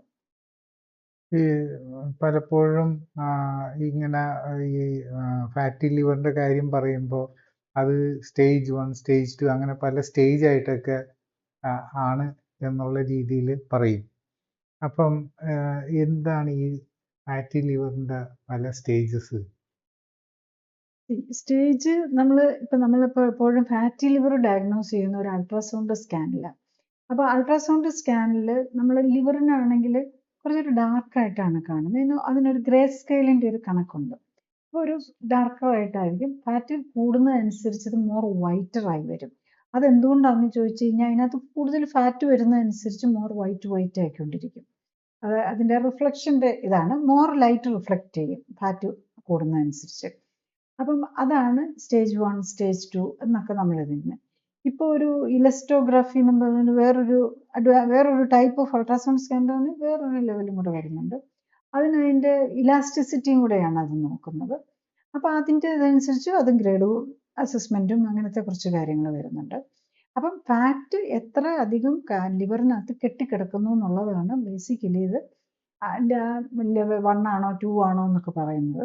2 കഴിഞ്ഞ് കഴിഞ്ഞാൽ ചിലപ്പം അപ്പം അതിൻ്റെ കൂടെ ഈ ഫാറ്റ് കെട്ടുന്നതനുസരിച്ച് ലിവർ വലിപ്പം കൂടുമായിരിക്കും ചെയ്യുന്നത്. പിന്നെ അതിൻ്റെ കൂടെ ഈ ഫാറ്റ് കെട്ടി അതിനകത്ത് ഈ ഫാറ്റി ലിവറിൻ്റെ നമ്മൾ ഈ ഗ്രോസ് അപ്പിയറൻസിലുള്ളതാണ് ഈ കാര്യം. ഇത് കൂടാതെ വേറൊരു ലെവലിൽ സെല്ലുലാർ ലെവലിലും ഉണ്ട്. സെല്ലുലാർ ലെവലിൽ ആദ്യം ചെറിയ ഇപ്പം പതോളജിസ്റ്റ് മൈക്രോസ്കോപ്പിൽ നോക്കുവാണെങ്കിൽ ചെറിയ ചെറിയ ഫാറ്റ് ഡ്രോപ്ലെറ്റ്സ് ആയിരിക്കും. പിന്നെ അത് കൂടി കൂടി വലിയ ഡ്രോപ്ലെറ്റിലേക്ക് പോകും. വലിയ ഡ്രോപ്ലെറ്റ് വന്നു കഴിഞ്ഞാൽ അതിനെ റിവേഴ്സ് ചെയ്യാൻ പറ്റില്ല. ചെറിയ ഡ്രോപ്ലെറ്റ് ആയിരിക്കുന്ന സമയത്ത് നമുക്ക് ഈ ഫാറ്റി ലിവർ റിവേഴ്സ് ചെയ്യാൻ പറ്റും. ലിവർ ഹെപ്പറ്റൈറ്റിസ്, അതായത് നമ്മൾ പറയുമല്ലോ നാഷ് ഷാഷ് എന്നൊക്കെ, നോൺ ആൽക്കഹോളിക് ഹെപ്പറ്റൈറ്റിസ് എന്നൊക്കെ പറയുന്നത്. അപ്പോൾ ആ ഫാറ്റ് അതിനകത്ത് അടിഞ്ഞ് ഹെപ്പറ്റൈറ്റിസിലേക്ക് പോയാൽ പിന്നെ ആ സെല്ലങ്ങ് നശിഞ്ഞു പോകത്തേ ഉള്ളൂ. പിന്നെ അതിനെ നമുക്ക് തിരിച്ച് പിടിക്കാൻ പറ്റില്ല. ആ സെല്ല് പോയി. പിന്നെ ലിവറിനൊരു ഗുണമുണ്ട്, നമ്മൾ അത് വീണ്ടും റീജനറേറ്റ് ചെയ്ത് വരും. അപ്പോൾ ആ ലിവർ സെല്ല് വീണ്ടും ഡിവൈഡ് ചെയ്ത് പുതിയ ഹെപ്പറ്റോസൈറ്റ്സ് ഉണ്ടാകും. അപ്പം നമ്മൾ ആ ലെവലിലെങ്കിലും നമ്മൾ നിർത്താം. ഏത് ലെവലിലായാലും നമ്മൾ ലിവറിൻ്റെ ഒരു പ്രത്യേകത, നമുക്ക് അവിടെ വെച്ച് ഓൾമോസ്റ്റ് നമുക്ക് ഇപ്പം ഇൻഫെക്ഷനോ ഒന്നും അല്ലെങ്കിൽ വളരെ ഫാസ്റ്റായിട്ട് തന്നെ നമുക്ക് ആ സ്റ്റേജ് അവിടെ നിർത്താൻ പറ്റും. ഇനിയും പ്രോഗ്രഷൻ നമ്മൾ ലൈഫ് സ്റ്റൈൽ കറക്റ്റ് ചെയ്യാൻ വില്ലിങ് ആയാൽ സ്റ്റേജ് പ്രോഗ്രഷൻ അവിടെ നിർത്താൻ പറ്റും. അപ്പം പിന്നെ പതുക്കെ ലിവറിന് വേണ്ട ന്യൂട്രീഷനും ഒക്കെ കൊടുത്ത് ഇപ്പോൾ ടോക്സിൻസ് ഒഴിവാക്കി. ടോക്സിൻസ് എന്ന് പറയുമ്പോൾ ലിവറിന് നമ്മൾ ഏറ്റവും കൂടുതൽ നമ്മളിപ്പം നമ്മൾ ടോക്സിനായിട്ട് വരുന്നത് നമ്മുടെ മരുന്ന് തന്നെയാണ്. മരുന്നൊക്കെ ഇല്ലാതെ നമ്മൾ തിരിച്ച് പതുക്കെ അത് ഗ്രാജുവലി ലിവർ പിക്കപ്പ് ചെയ്തോളൂ. ഈ സ്റ്റേജ് 1 സ്റ്റേജ് 2 ഈവൻ സിറോസിസ് തുടങ്ങി എന്ത് സ്റ്റേജ് അല്ലെങ്കിൽ നമുക്ക് ലിവറിനെ റിവൈവ് ചെയ്ത് കൊണ്ടുവരാം. അതാണ് ലിവറിൻ്റെ ഒരു പ്രത്യേകത. പക്ഷെ വേറൊരു കാര്യം കൂടെ ഓർക്കണം, ലിവറിൻ്റെ നമ്മൾ തീരെ ഇല്ലെന്നായാൽ മാത്രമേ വലിയ സിംറ്റമാറ്റിക് ആവുകയും ചെയ്യുള്ളൂ. അതുകൊണ്ട് നമ്മൾ ഇടയ്ക്ക് സ്കാനിങ് നോക്കി ലിവർ ഫങ്ഷൻ നോക്കി എന്തെങ്കിലും പ്രോബ്ലം ഉണ്ടെങ്കിൽ അത് നേരത്തെ തന്നെ കറക്റ്റ് ചെയ്യാൻ സാധിച്ചു കഴിഞ്ഞാൽ നമ്മൾ ലിവർ ഫെയിലിയറോ ലിവർ ട്രാൻസ്പ്ലാന്റോ ഒന്നും ഒരിക്കലും ആവശ്യം തന്നെ വരില്ല എന്നുള്ളതാണ്. ഈ ഫാറ്റി ലിവറിന്റെ പ്രോബ്ലം കാണുമ്പോൾ ചിലപ്പോൾ ഈ പ്രഷറിന്റെ മരുന്ന് കഴിക്കുന്നവരായിരിക്കും ആ പേഷ്യൻസ്. അപ്പം അങ്ങനെ ഈ പ്രഷറിന്റെ മരുന്ന് കഴിക്കുന്നവർക്ക് അല്ലെങ്കിൽ BP ഉള്ളവർക്ക് ഈ ഫാറ്റി ലിവർ ഉള്ളപ്പോൾ എന്താണ് ശ്രദ്ധിക്കേണ്ടത്? BP ഉണ്ടെന്ന് പറയുന്നു, അതെന്താ മനസ്സിലാക്കേണ്ടതെന്ന് ചോദിച്ചാൽ, നമ്മുടെ രക്തക്കൊഴലുകൾക്ക് എന്തൊക്കെയോ ഡാമേജ് വന്നിട്ടുണ്ട്. രക്തക്കൊഴലുകൾ ഡാമേജ് ആയി സ്റ്റിഫ് ആകുമ്പോഴാണ് അത് ഹോർമോണൽ ഇംബാലൻസ് കൊണ്ട് അതിൻ്റെ മസിൽ പിടിത്തമാകാം, അല്ലെങ്കിൽ ഈ കൊഴുപ്പടിഞ്ഞ് ഡാമേജ് ചെയ്തിരിക്കുന്നതാവാം. അപ്പം ഫാറ്റി ലിവർ ഉള്ള ഒരാൾ ലിവർ പ്രോബ്ലം BP കൂടെ ഉണ്ടെങ്കിൽ ഡെഫിനറ്റ്ലി മനസ്സിലാക്കണം, രക്തക്കൊഴലുകളിൽ കൊഴുപ്പടിഞ്ഞ് ബ്ലോക്ക് ആത്രോസ്ക്ലീറോസിസ് ഉണ്ടെന്നുള്ളതാണ് മനസ്സിലാക്കേണ്ടത്. അപ്പോൾ ഈ ആത്രോസ്ക്ലീറോസിസ് ഉള്ള ഒരാൾക്ക് അവിടെ ആത്രോസ്ക്ലീറോസിസ് ഉണ്ട്. അപ്പോൾ ഈ രക്തക്കൊഴലുകൾ എല്ലായിടത്തും ഉണ്ടല്ലോ. ലിവറിലാണ് ഏറ്റവും കൂടുതൽ. ഡബിൾ ടൈപ്പ് ഓഫ് സർക്കുലേഷനാണ് ലിവറിനകത്ത് നടക്കുന്നത്. പോർട്ടൽ ഹൈപ്പർ സർക്കുലേഷൻ എന്ന് പറഞ്ഞ് ഒരു ലെവലുണ്ട്. അത് സാധാരണ എല്ലാ ഓർഗനും പോലെയുള്ള നേരിട്ടുള്ള രക്തയോട്ടം, അതായത് ആർട്ടറി, എല്ലാവർക്കും ആർട്ടറിയും വെയിനും ഉണ്ടല്ലോ. അതുകൂടാതെ ലിവറിനെ സംബന്ധിച്ചിടത്തോളം വേറൊരു സർക്കുലേഷൻ ഉണ്ട്, പോർട്ടൽ സർക്കുലേഷൻ. പോർട്ടൽ സർക്കുലേഷൻ എന്ന് പറഞ്ഞാൽ നമ്മുടെ കുടലിൽ നിന്ന് വരുന്ന ബ്ലഡിനെ അല്ല, ഇപ്പം കയ്യിലെ കാലിലെയൊക്കെ ബ്ലഡ് നേരെ ഹാർട്ടിലേക്കാണല്ലോ പോകുന്നത്. ഇതിനൊക്കെ വഴി ലെഫ്റ്റ് ഹാർട്ടിലേക്ക് പോകും. ഇത് നമ്മൾ കുടലിൽ നിന്ന് കളക്ട് ചെയ്യുന്ന ബ്ലഡ് എല്ലാം വരുന്നത് എന്താണെന്ന് വെച്ചാൽ നേരെ കൊണ്ടുവന്ന് ലിവറിലേക്കാണ് വരുന്നത്. അപ്പം ലിവറിനകത്ത് അത് എല്ലായിടത്തും പോയി, ലിവറിലെ സെല്ലാണല്ലോ നമ്മുടെ ഫുഡിലെ ന്യൂട്രീഷനും ഒക്കെ എടുത്ത് അതിൻ്റെ മാനേജ്മെൻറ്റ് നടത്തുന്നത്. അത് കഴിഞ്ഞിട്ട് അതിൻ്റെ വെയിനും ഉണ്ട്. പോർട്ടൽ സർക്കുലേഷനിൽ ഇൻഡസ്ട്രിയിൽ നിന്ന് വരുന്നതൊക്കെ അതിൻ്റെ ആർട്ടറി പോലെ അതും വെയിനായിട്ടാണ് വരുന്നത്. പിന്നെ അതിൽ നിന്ന് ഡ്രെയിനേജ് വേറെയും പോകും. അപ്പം ആ പ്രത്യേകതയുണ്ട് ഈ ലിവറിന്. അപ്പം ഇതിലെല്ലാം ഈ ഡാമേജ് വരാം.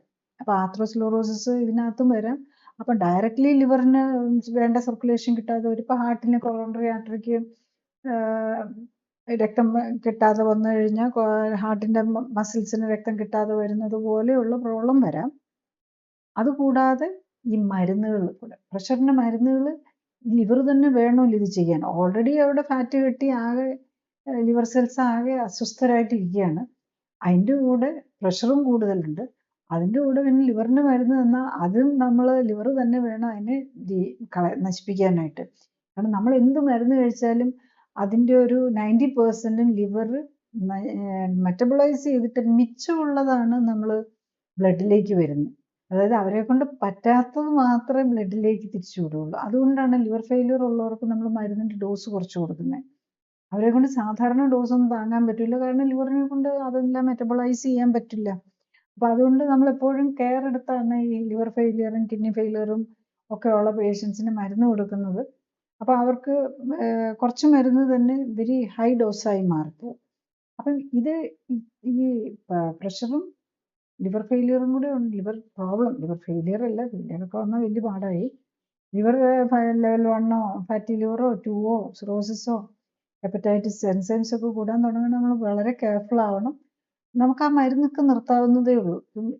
ഇപ്പം ഞാൻ ഇത്ര ധൈര്യമായിട്ട് ഉറപ്പിച്ച് പറയാൻ പറ്റുന്ന എന്താണെന്ന് ചോദിച്ചു കഴിഞ്ഞ് കഴിഞ്ഞാൽ എൻ്റെ എക്സ്പീരിയൻസ് വെച്ച് പറയുകയത്, സാധാരണ നമ്മൾ ഡയബറ്റീസ് ആണെങ്കിലും ഹൈപ്പർ ടെൻഷൻ ആണെങ്കിലും പേഷ്യൻ്റ് വില്ലിംഗ് ആയിട്ട് പറയുന്ന പോലെ ചെയ്യുവാണെങ്കിൽ ക്ലിനിക് സപ്പോർട്ടോടെ കൂടി, അതായത് അവരുടെ കറക്റ്റ് ഇപ്പം ക്ലിനിക്കൽ സപ്പോർട്ട് എന്ന് പറഞ്ഞാൽ അവരുടെ മൊത്തം സപ്പോർട്ട് കൊടുക്കുന്നു. അവരുടെ ഫുഡ് അവരെന്ത് കഴിക്കുന്നു, എന്താണ് അവരുടെ എക്സസൈസ്, ഇതെല്ലാം കൺട്രോൾ ചെയ്തുകൊണ്ട് ആണെങ്കിൽ വളരെ ഫാസ്റ്റായിട്ട് ഈ ബി പിയുടെ മരുന്നൊക്കെ വിതിൻ എ മന്ത് എത്ര 3, 4, 5 മരുന്ന്, ഈവൻ 4 to 6 മരുന്നുകൾ വരെ ബി പിക്ക് വേണ്ടി മാത്രം കഴിക്കുന്ന പേഷ്യൻസിനെ അവർ മോർ. കാരണം ഹാർട്ടിൻ്റെ മരുന്നോട് വരുമ്പോൾ ഒരു 5-6 ഹാർട്ടിൻ്റെ മരുന്നും ഉണ്ടാവും, 3-4 സ്പെസിഫിക് ഫോർ ബി പിക്കും കൂടെ ഉണ്ടാവും. ഇതെല്ലാം ബ്ലഡ് പ്രഷറിനെ അഫക്റ്റ് ചെയ്യുന്ന മരുന്നുകളാണ്. അത്രയും മരുന്നുള്ളവർക്ക് പോലും നമുക്ക് കുറച്ച് കൊണ്ടുവന്ന് നമുക്ക് മരുന്ന് നിർത്താൻ പറ്റുന്നുണ്ടെന്നുള്ളതാണ്. അപ്പം അങ്ങനെ ചെയ്ത് നമുക്ക് കറക്റ്റ് ചെയ്തുകൊണ്ട് പോകാൻ പറ്റുന്നേ ഉള്ളൂ. അപ്പം ബേസിക്കലി ഹൈപ്പർ ടെൻഷൻ ഇന്നിപ്പം നമുക്ക് പേഷ്യൻ്റ് നോക്കാൻ വില്ലിങ് ആണെങ്കിൽ ഹൈപ്പർ ടെൻഷനും ഡയബറ്റീസും എല്ലാം മാറ്റാൻ പറ്റുന്നതേ ഉള്ളൂ എന്നുള്ളതാണ്. അപ്പം അങ്ങനെ ചെയ്ത് കഴിഞ്ഞ് കഴിഞ്ഞാൽ യു ആർ ഫ്രീ ആവുകയാണ്. മരുന്നില്ല, നമ്മൾ ഹെൽത്ത് നമുക്ക് തന്നെ ഹാൻഡിൽ ചെയ്യാം. നമ്മൾ ഹോസ്പിറ്റലിനെയോ ഡോക്ടറിനെയോ ഒന്നും ഡിപ്പെൻഡ് ചെയ്യേണ്ടി വരുന്നില്ല. അപ്പം അത് മനസ്സിലാക്കുക, അത് ശരിക്കും അത് മനസ്സിലാക്കി ശരിക്കും അത് ഫീൽ ചെയ്താലേ, കാരണം ഇപ്പം നമ്മൾ കുറേ കാലങ്ങളായിട്ട് 10-50 വർഷമായിട്ട് ഈ മരുന്നിൽ തന്നെയാണല്ലോ ജീവിക്കുന്നത്. അപ്പോൾ ആ മരുന്നല്ല, മരുന്നിൻ്റെ കുറവ് കൊണ്ടല്ല ഈ രോഗങ്ങൾ ഉണ്ടാകുന്നത്. ഫാറ്റി ലിവറിൻ്റെ പ്രശ്നം മരുന്നിൻ്റെ കുറവല്ല, മരുന്നിൻ്റെ കൂടുതലാണ്. അതാണ് അല്ലെ ലിവർ പ്രോബ്ലത്തിൻ്റെ കാരണം മരുന്നിൻ്റെ കുറവല്ല, മരുന്നിൻ്റെ കൂടുതലാണ്. അതാണ് നമ്മൾ മനസ്സിലാക്കേണ്ടത്. ഇപ്പം ഞാൻ പല പേഷ്യൻസിനെയും കാണാറുണ്ട്, ലിവർ പ്രോബ്ലമാണ്, അതിനു വേണ്ടി തന്നെ ഒരു 5-8-10 മരുന്നുകളും കൂടെ കഴിച്ചുകൊണ്ടിരിക്കുന്നത്. ഇപ്പം ചിലപ്പോൾ അവർക്ക് ഹെപ്പറ്റൈറ്റിസോ എന്തെങ്കിലും ഉണ്ടാവും. അപ്പോൾ ഹെപ്പറ്റൈറ്റിസിന് വേണ്ടിയിട്ട് ആൻറ്റിവൈറൽ ഉണ്ടാവും. അങ്ങനെ മൾട്ടിപ്പിൾ മരുന്നുകളാണ് ഇപ്പം കഴിച്ചുകൊണ്ടിരിക്കുന്നത്. ഈവൻ ലിവർ പ്രോബ്ലം ഉള്ളപ്പോൾ ശരിക്കും ലിവറിന് പ്രോബ്ലം ഉണ്ടെങ്കിൽ നമ്മൾ എങ്ങനെയും മരുന്നിൽ നിന്ന് മാറാനാണ് നമ്മൾ നോക്കേണ്ടത്. അപ്പം അത് നമ്മുടെ ഒരു സൊസൈറ്റിയുടെയും മെഡിക്കൽ ഫീൽഡിൻ്റെയും എല്ലാം ഒരു വർഷങ്ങളായിട്ടുള്ള ശീലങ്ങളാണല്ലോ. അത് നമ്മൾ സ്വയം മനസ്സിലാക്കണം. കാരണം പേഷ്യൻസ് ആണ് ഡിസൈഡ് ചെയ്യേണ്ടത്. കാരണം എല്ലാത്തിനും ഒരു സ്റ്റാൻഡേർഡ് ഇന്നതിന് ഇന്ന മരുന്നെന്ന് അതേ നമ്മൾ ഡോക്ടേഴ്സ് തരാൻ പറ്റുള്ളൂ. കാരണം മോഡേൺ മെഡിസിനിൽ ഒരു ഡോക്ടറെ കാണാൻ ചെല്ലുന്നത് ലൈഫ് സ്റ്റൈൽ കറക്റ്റ് ചെയ്ത് കിട്ടാനല്ല ആരും ചെല്ലുന്നത്. ലൈഫ് സ്റ്റൈൽ കറക്ഷൻ ആരെങ്കിലും പറഞ്ഞു കഴിഞ്ഞ് കഴിഞ്ഞാൽ ആരും അതൊന്നും നോക്കാറുമില്ല. അതുകൊണ്ട് മാത്രമാണ് ആക്ച്വലി ഏത് രോഗത്തിനും first line of treatment lifestyle കറക്ഷനാണ്. ഇപ്പം നമ്മൾ എടുത്തു നോക്കിയാൽ മതി, മേജർ ഹോസ്പിറ്റൽസിൻ്റെ മേയോസ് ക്ലിനിക്കിൻ്റെയോ അല്ലെങ്കിൽ ഹാർവാർഡ് മെഡിക്കൽ സ്കൂളിൻ്റെയോ ഒക്കെ വെബ്സൈറ്റ് എടുത്ത് നോക്കി ഓരോ ഡിസീസിൻ്റെയും നോക്കി അറിയാം. ഫസ്റ്റ് ലൈൻ ഓഫ് മാനേജ്മെൻറ്റ് എന്ന് പറഞ്ഞാൽ ലൈഫ് സ്റ്റൈൽ കറക്ഷനാണ്. അത് ഫെയിൽ ചെയ്യുമ്പോഴാണ് മെഡിസിനിലേക്ക് പോകുന്നത്.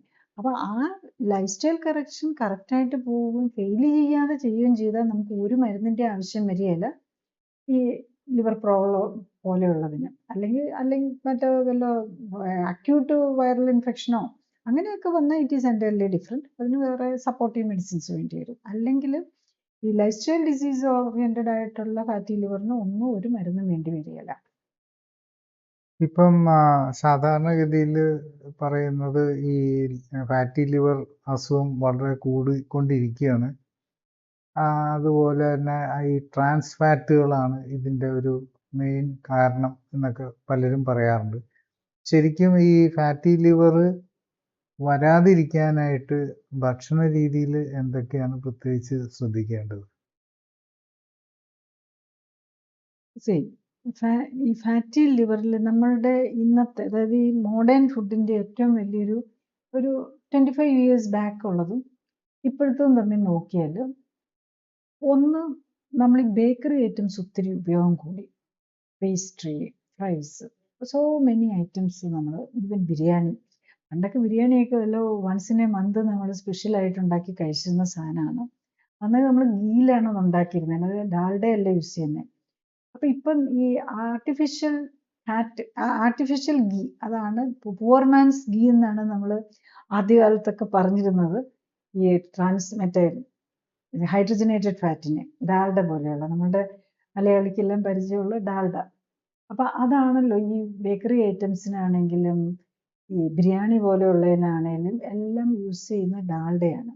ഡാൽഡയ്ക്കകത്തൊക്കെ ട്രാൻസ് ഫാറ്റ് ഉണ്ട്, അതായത് ഹൈഡ്രജനേറ്റ് ചെയ്യുകയാണ്. ഈ ഹൈഡ്രജനേറ്റഡ് ഫാറ്റ് ട്രാൻസ് ഫാറ്റ് ആവണമെന്നില്ല, അല്ലാത്ത ഹൈഡ്രജനേറ്റഡ് ഫാറ്റ് തന്നെ it is A artificial form of fat ആണ്. അപ്പം അത് നമ്മൾ ഈ വെജിറ്റബിൾ ഓയിൽസ്, പ്രത്യേകിച്ച് നമ്മൾ വെജിറ്റബിൾ ഓയിൽസ് എല്ലാം omega-6 കൂടുതലുള്ളതാണ്. അപ്പൊ ഈ ഡാൽഡ ഉണ്ടാക്കാൻ ഏത് ഓയിലും യൂസ് ചെയ്യാം, അതാണ് എഡിബിൾ ആയിട്ടുള്ള ഏത് ഓയിലും. ഇപ്പൊ ഈ കോട്ടൺ സീഡ് ഓയിൽ, അങ്ങനെ സോ മെനി അതർ ഓയിൽസ് നമ്മൾ സാധാരണ കുക്കിങ്ങിനോ നമുക്ക് ടേസ്റ്റ് ഇഷ്ടപ്പെടാത്ത, അതുകൊണ്ട് നമുക്ക് ഫുഡിൽ കുക്കിംഗ് ഓയിലായിട്ട് യൂസ് ചെയ്യുന്ന ടേസ്റ്റ് വേണമല്ലോ. അപ്പം അതിലെന്ത് ഓയിലും വെച്ച് അതിനെ ഹൈഡ്രജനേറ്റ് ചെയ്ത് അതിനെ ആർട്ടിഫിഷ്യൽ ഗീ ആക്കാം. ഈ ആർട്ടിഫിഷ്യൽ ഗീയുടെ ഉപയോഗം കൂടിയതാണ് ഒരു കാര്യം നമുക്ക് ഫാറ്റി ലിവർ വരാൻ. ഈ ആർട്ടിഫിഷ്യൽ ഗീ ഓർ ഡാൽഡ നമ്മൾ ഉപയോഗിച്ച് കഴിഞ്ഞ് കഴിഞ്ഞാൽ അതിനെ എങ്ങനെ ഹാൻഡിൽ ചെയ്യണമെന്ന് നമ്മുടെ ബോഡിക്ക് പ്രോപ്പർലി അറിയില്ല. നമ്മളുടെ മെക്കാനിസം ഓഫ് ഫാറ്റ്, നമ്മൾ ചെന്ന് കഴിഞ്ഞാൽ അതിന് ഓക്സിജനും കൂടെ കൂട്ടി, ഫാറ്റ് എന്ന് പറഞ്ഞു കഴിഞ്ഞ് കഴിഞ്ഞാൽ ഹൈഡ്രോ കാർബൺ ആണ്, അതിനെ ഓക്സിജനേറ്റ് ചെയ്ത് കാർബൺ ഡൈ ഓക്സൈഡ് ആക്കി മാറ്റുമ്പോഴാണ് നമുക്ക് ഈ എനർജി കിട്ടുന്നത്. എനർജി അറ്റ് സെല്ലുലാർ ലെവലാണ് ഉണ്ടാക്കുന്നതെന്ന് ഓർക്കണം. ഓരോ സെല്ലും ശ്വസിക്കുക, നമ്മൾ കാണുമ്പോൾ നമ്മളുടെ ശ്വാസകോശം ശ്വസിക്കുന്നതെന്ന് നമ്മൾ കരുതും, പക്ഷെ അത് ഓക്സിജൻ എടുത്ത് നമ്മുടെ എല്ലാ സെല്ലിനും കൊണ്ടുപോയി കൊടുക്കുകയാണ്. അവിടെ ശരിക്കും നമ്മുടെ പവർ ഹൗസ് എന്ന് പറയുന്ന മൈറ്റോകോൺട്രിയാണ്. നമ്മുടെ ഈ മൈറ്റോകോൺട്രിയൽ എനർജി പ്രൊഡക്ഷന് ഈ സാധനത്തിന് പ്രോപ്പറായിട്ട് യൂസ് ചെയ്യാൻ അവർക്കറിയില്ല. അപ്പൊ അതവിടെ ഡംപ് ചെയ്ത് കിടക്കും. അപ്പൊ നമ്മുടെ ഇത് ഫാറ്റിലേക്ക് നമ്മളുടെ ഉള്ള കൊഴുപ്പായിട്ടെല്ലാം പോയി നമ്മുടെ അഡിപ്പോസ് ടിഷ്യൂ, അല്ലെ നമ്മുടെ കൊഴുപ്പ് കോശങ്ങളിൽ അത് അടിഞ്ഞു കിടക്കും. അതുകൊണ്ട് അതിനെ വിഘടിപ്പിച്ച് കളയാനും വലിയ പാടാണ്. അപ്പൊ അത് അങ്ങനെ വരുന്ന ഈ ഫുഡ് ഹാബിറ്റിൽ വന്നിരിക്കുന്ന പ്രോബ്ലം കൊണ്ടാണ് ഇന്ന് ഈ ഫാറ്റി ലിവർ കൂടാൻ. ഇപ്പം ലിവർ ചെന്നാൽ അതിനെ പ്രോപ്പറായിട്ട് ഹാൻഡിൽ ചെയ്യാൻ അതിന് പറ്റുന്നില്ല, അതിനെ ഫാറ്റ് സെൽസിൽ കൊണ്ടുപോയി വെക്കാൻ പറ്റുന്നില്ല. അപ്പം ലിവറിൽ ഫാറ്റ് കെട്ടും, നമ്മളുടെ ബ്ലഡിൽ കൊഴുപ്പ് കൂടും, അത് രക്തക്കുഴലിലടിഞ്ഞ് ഹാർട്ട് അറ്റാക്ക് മാത്രമല്ല സ്ട്രോക്ക് വരാം, എല്ലാ ഓർഗനുകളെയും അത് ഡാമേജ് ചെയ്യും. അതാണ് നമ്മൾ ഇന്നത്തെ ഈ ഇതിൽ ഇങ്ങനെ ഈ രോഗങ്ങൾ തന്നെ കൂടി വരാനുള്ള കാര്യം തന്നെ ഈ കൊഴുപ്പുകൾ തന്നെ വന്നിരിക്കുന്ന വ്യത്യാസമാണ്. ഈ സ്റ്റാറ്റിൻ എന്നുള്ള മരുന്ന് ഇപ്പോൾ ഒരു സ്റ്റാൻഡേർഡൈസ്ഡ് ആയിട്ട് പലപ്പോഴും പ്രിസ്ക്രൈബ് ചെയ്യുന്നു, അത് കഴിഞ്ഞ് അതിങ്ങനെ കാലാകാലം കഴിച്ചുകൊണ്ടിരിക്കുന്ന ഒരു സിറ്റുവേഷനും കാണാറുണ്ട്.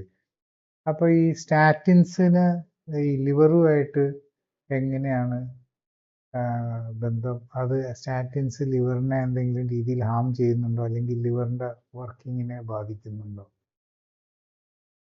സ്റ്റാറ്റിൻ എന്ന് പറഞ്ഞാൽ ശരിക്കും നമ്മളുടെ ലിവറിന്, പ്രത്യേകിച്ച് ലിവറാണ് ഏറ്റവും കൂടുതൽ കൊളസ്ട്രോൾ ഉണ്ടാക്കുന്നത്. നമുക്ക് കൊളസ്ട്രോൾ പല കാര്യങ്ങൾക്കും ആവശ്യമാണ്.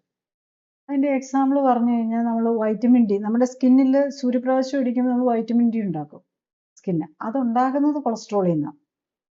അതുപോലെ തന്നെ നമ്മുടെ സെക്സ് ഹോർമോൺസ്, ലേഡീസിലാണ് ഈസ്ട്രജൻ, പ്രൊജസ്ട്രോൺ, ജെൻസിലാണ് ടെസ്റ്റോസ്ട്രോൺ, ഇതിൻ്റെ ബേസ് യൂണിറ്റ് കൊളസ്ട്രോൾ ആണ്. പിന്നെ നമ്മൾ മറ്റ് പല സ്റ്റിറോയിഡ്സ് എന്നൊക്കെ പറയുമല്ലോ, അപ്പോൾ നമ്മളെല്ലാ രോഗങ്ങൾക്കും ലാസ്റ്റ് ആളെ രക്ഷിക്കാനായിട്ട് കൊടുക്കുന്ന മരുന്നാണ് സ്റ്റിറോയിഡ്സ്. ഒരു അലർജി വന്നാലും, ഒരു ഇൻസെക്ട് ബൈറ്റ് വന്നു കഴിഞ്ഞാലും, ഈവൻ നമ്മൾ കൊറോണ വന്നപ്പോൾ പോലും നമ്മൾ ലാസ്റ്റ് ഇതായിട്ട് യൂസ് ചെയ്യുന്നത്, ലൈഫ് സേവിങ് ആയിട്ട് ഉപയോഗിക്കുന്നത് ഈ സ്റ്റിറോയിഡ്സ് ആണ്. അതുപോലെ നമ്മളുടെ ബ്ലഡ് പ്രഷറിനെ കൺട്രോൾ ചെയ്യുന്ന മിനറലോ കോർട്ടിക്കോയിഡ്സ് എന്ന് പറയും, പ്രഷർ, അതുപോലെ ഇലക്ട്രോലൈറ്റ് ബാലൻസ് കറക്റ്റ് ചെയ്ത് കൊണ്ടുപോകുന്നത് മിനറലോ കോർട്ടിക്കോയിഡ് വിഭാഗത്തിൽപ്പെട്ട ഹോർമോൺസ് ആണ്.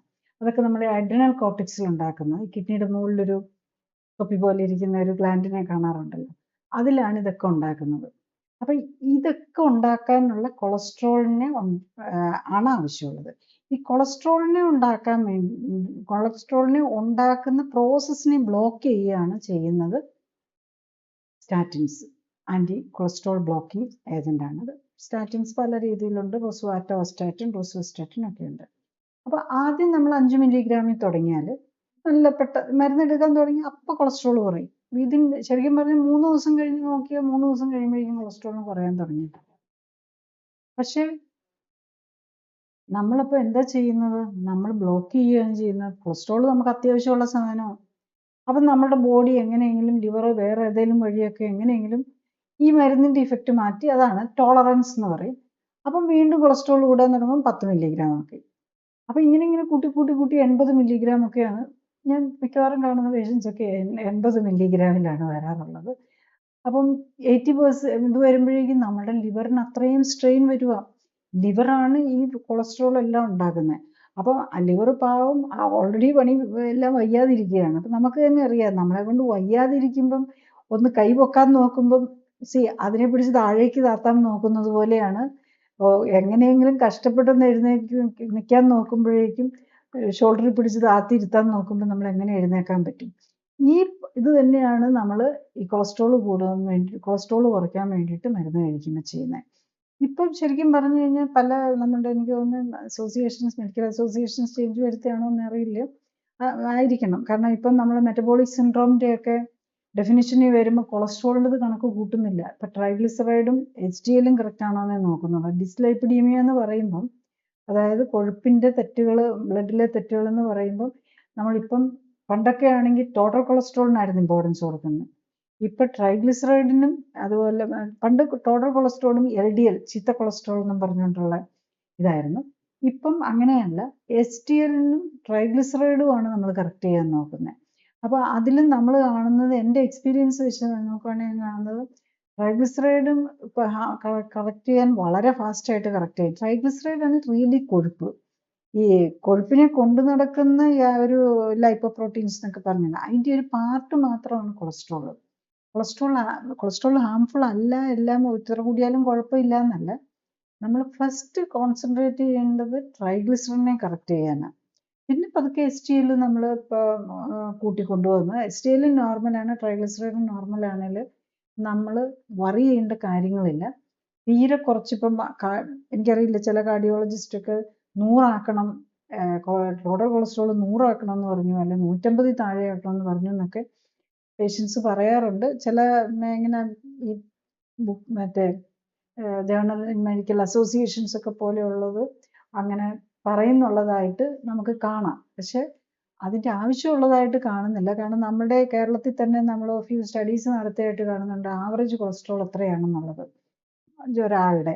അത് കണ്ട ഒരു 200 to 250 വരെയൊക്കെയാണ്, അറൗണ്ട് 250 240 ഒക്കെയാണ് ആവറേജ് കൊളസ്ട്രോൾ ആയിട്ട് ഹെൽത്തി ആൾക്കാർ കണ്ടിട്ടുള്ളത്. സോ ഈ 100ലേക്കും 150ലേക്കും ഒക്കെ പോകണമെന്ന് പറയുന്നത് ആവശ്യമുണ്ടോ എന്നുള്ളത് ആവശ്യമില്ല എന്നാണ് എനിക്ക് തോന്നുന്നത്. കാരണം അങ്ങനെ വന്നു കഴിയുമ്പോൾ അത് പലവിധ കോംപ്ലിക്കേഷൻസും ഉണ്ടാക്കാം. ഈവൻ ഈ സ്റ്റാറ്റിൻസിന് പല സൈഡ് ഇഫക്ട്സും വരാം. ഈവൻ മസിൽ ഡാമേജ് വരാം. അതുപോലെ ബ്രെയിനിൽ കൊളസ്ട്രോൾ, അതാണ് വേറൊരു കാര്യം. ബ്രെയിനിലെ സെൽസിന് വളരെ ഇമ്പോർട്ടൻ്റ് ആയിട്ടുള്ള ഒരു ന്യൂട്രിയൻ്റ് ആണ് കൊളസ്ട്രോൾ. അപ്പം പലർക്കും ഈ മെമ്മറി കുറവ്, അൽഷിമേഴ്സ് ഡിസീസ് അല്ലെ ഡെമൻഷ്യയിലേക്കുള്ള പോകാനുള്ള ചാൻസും വളരെ കൂടുതലാണ്. അതുപോലെ കൊളസ്ട്രോളിന് മരുന്ന് കഴിക്കുന്നവർ പ്രത്യേകിച്ച് ശ്രദ്ധിക്കുക, നമ്മളുടെ ഷോർട്ട് ടേം മെമ്മറി കുറയുന്നുണ്ടോ എന്ന്. ഫോർ എക്സാമ്പിൾ, നമ്മൾ ഇന്ന് രാവിലെ എന്താ കഴിച്ചത് എന്നൊന്ന് ഓർക്കാൻ നോക്കിയാൽ ചിലപ്പോൾ പെട്ടെന്ന് കിട്ടുകയില്ല. അതുപോലെ ഒരു ഫോൺ വിളിച്ച് വെച്ച് കഴിഞ്ഞ് കഴിഞ്ഞാൽ അത് എന്തായിരുന്നു, ആരാ വിളിച്ചത്, എന്താണ്, അതൊക്കെയാണ് നമ്മൾ ഷോർട്ട് ടേം മെമ്മറി എന്നുള്ളത്. അപ്പോൾ അങ്ങനെയൊക്കെ ഉണ്ടെന്നുണ്ടെങ്കിൽ നമ്മൾ കൊളസ്ട്രോളിന് മരുന്ന് എടുക്കുന്നത് സൂക്ഷിക്കണം. പിന്നെ ഇപ്പം വെസ്റ്റേൺ കൺട്രീസ്, പ്രത്യേകിച്ച് ഈ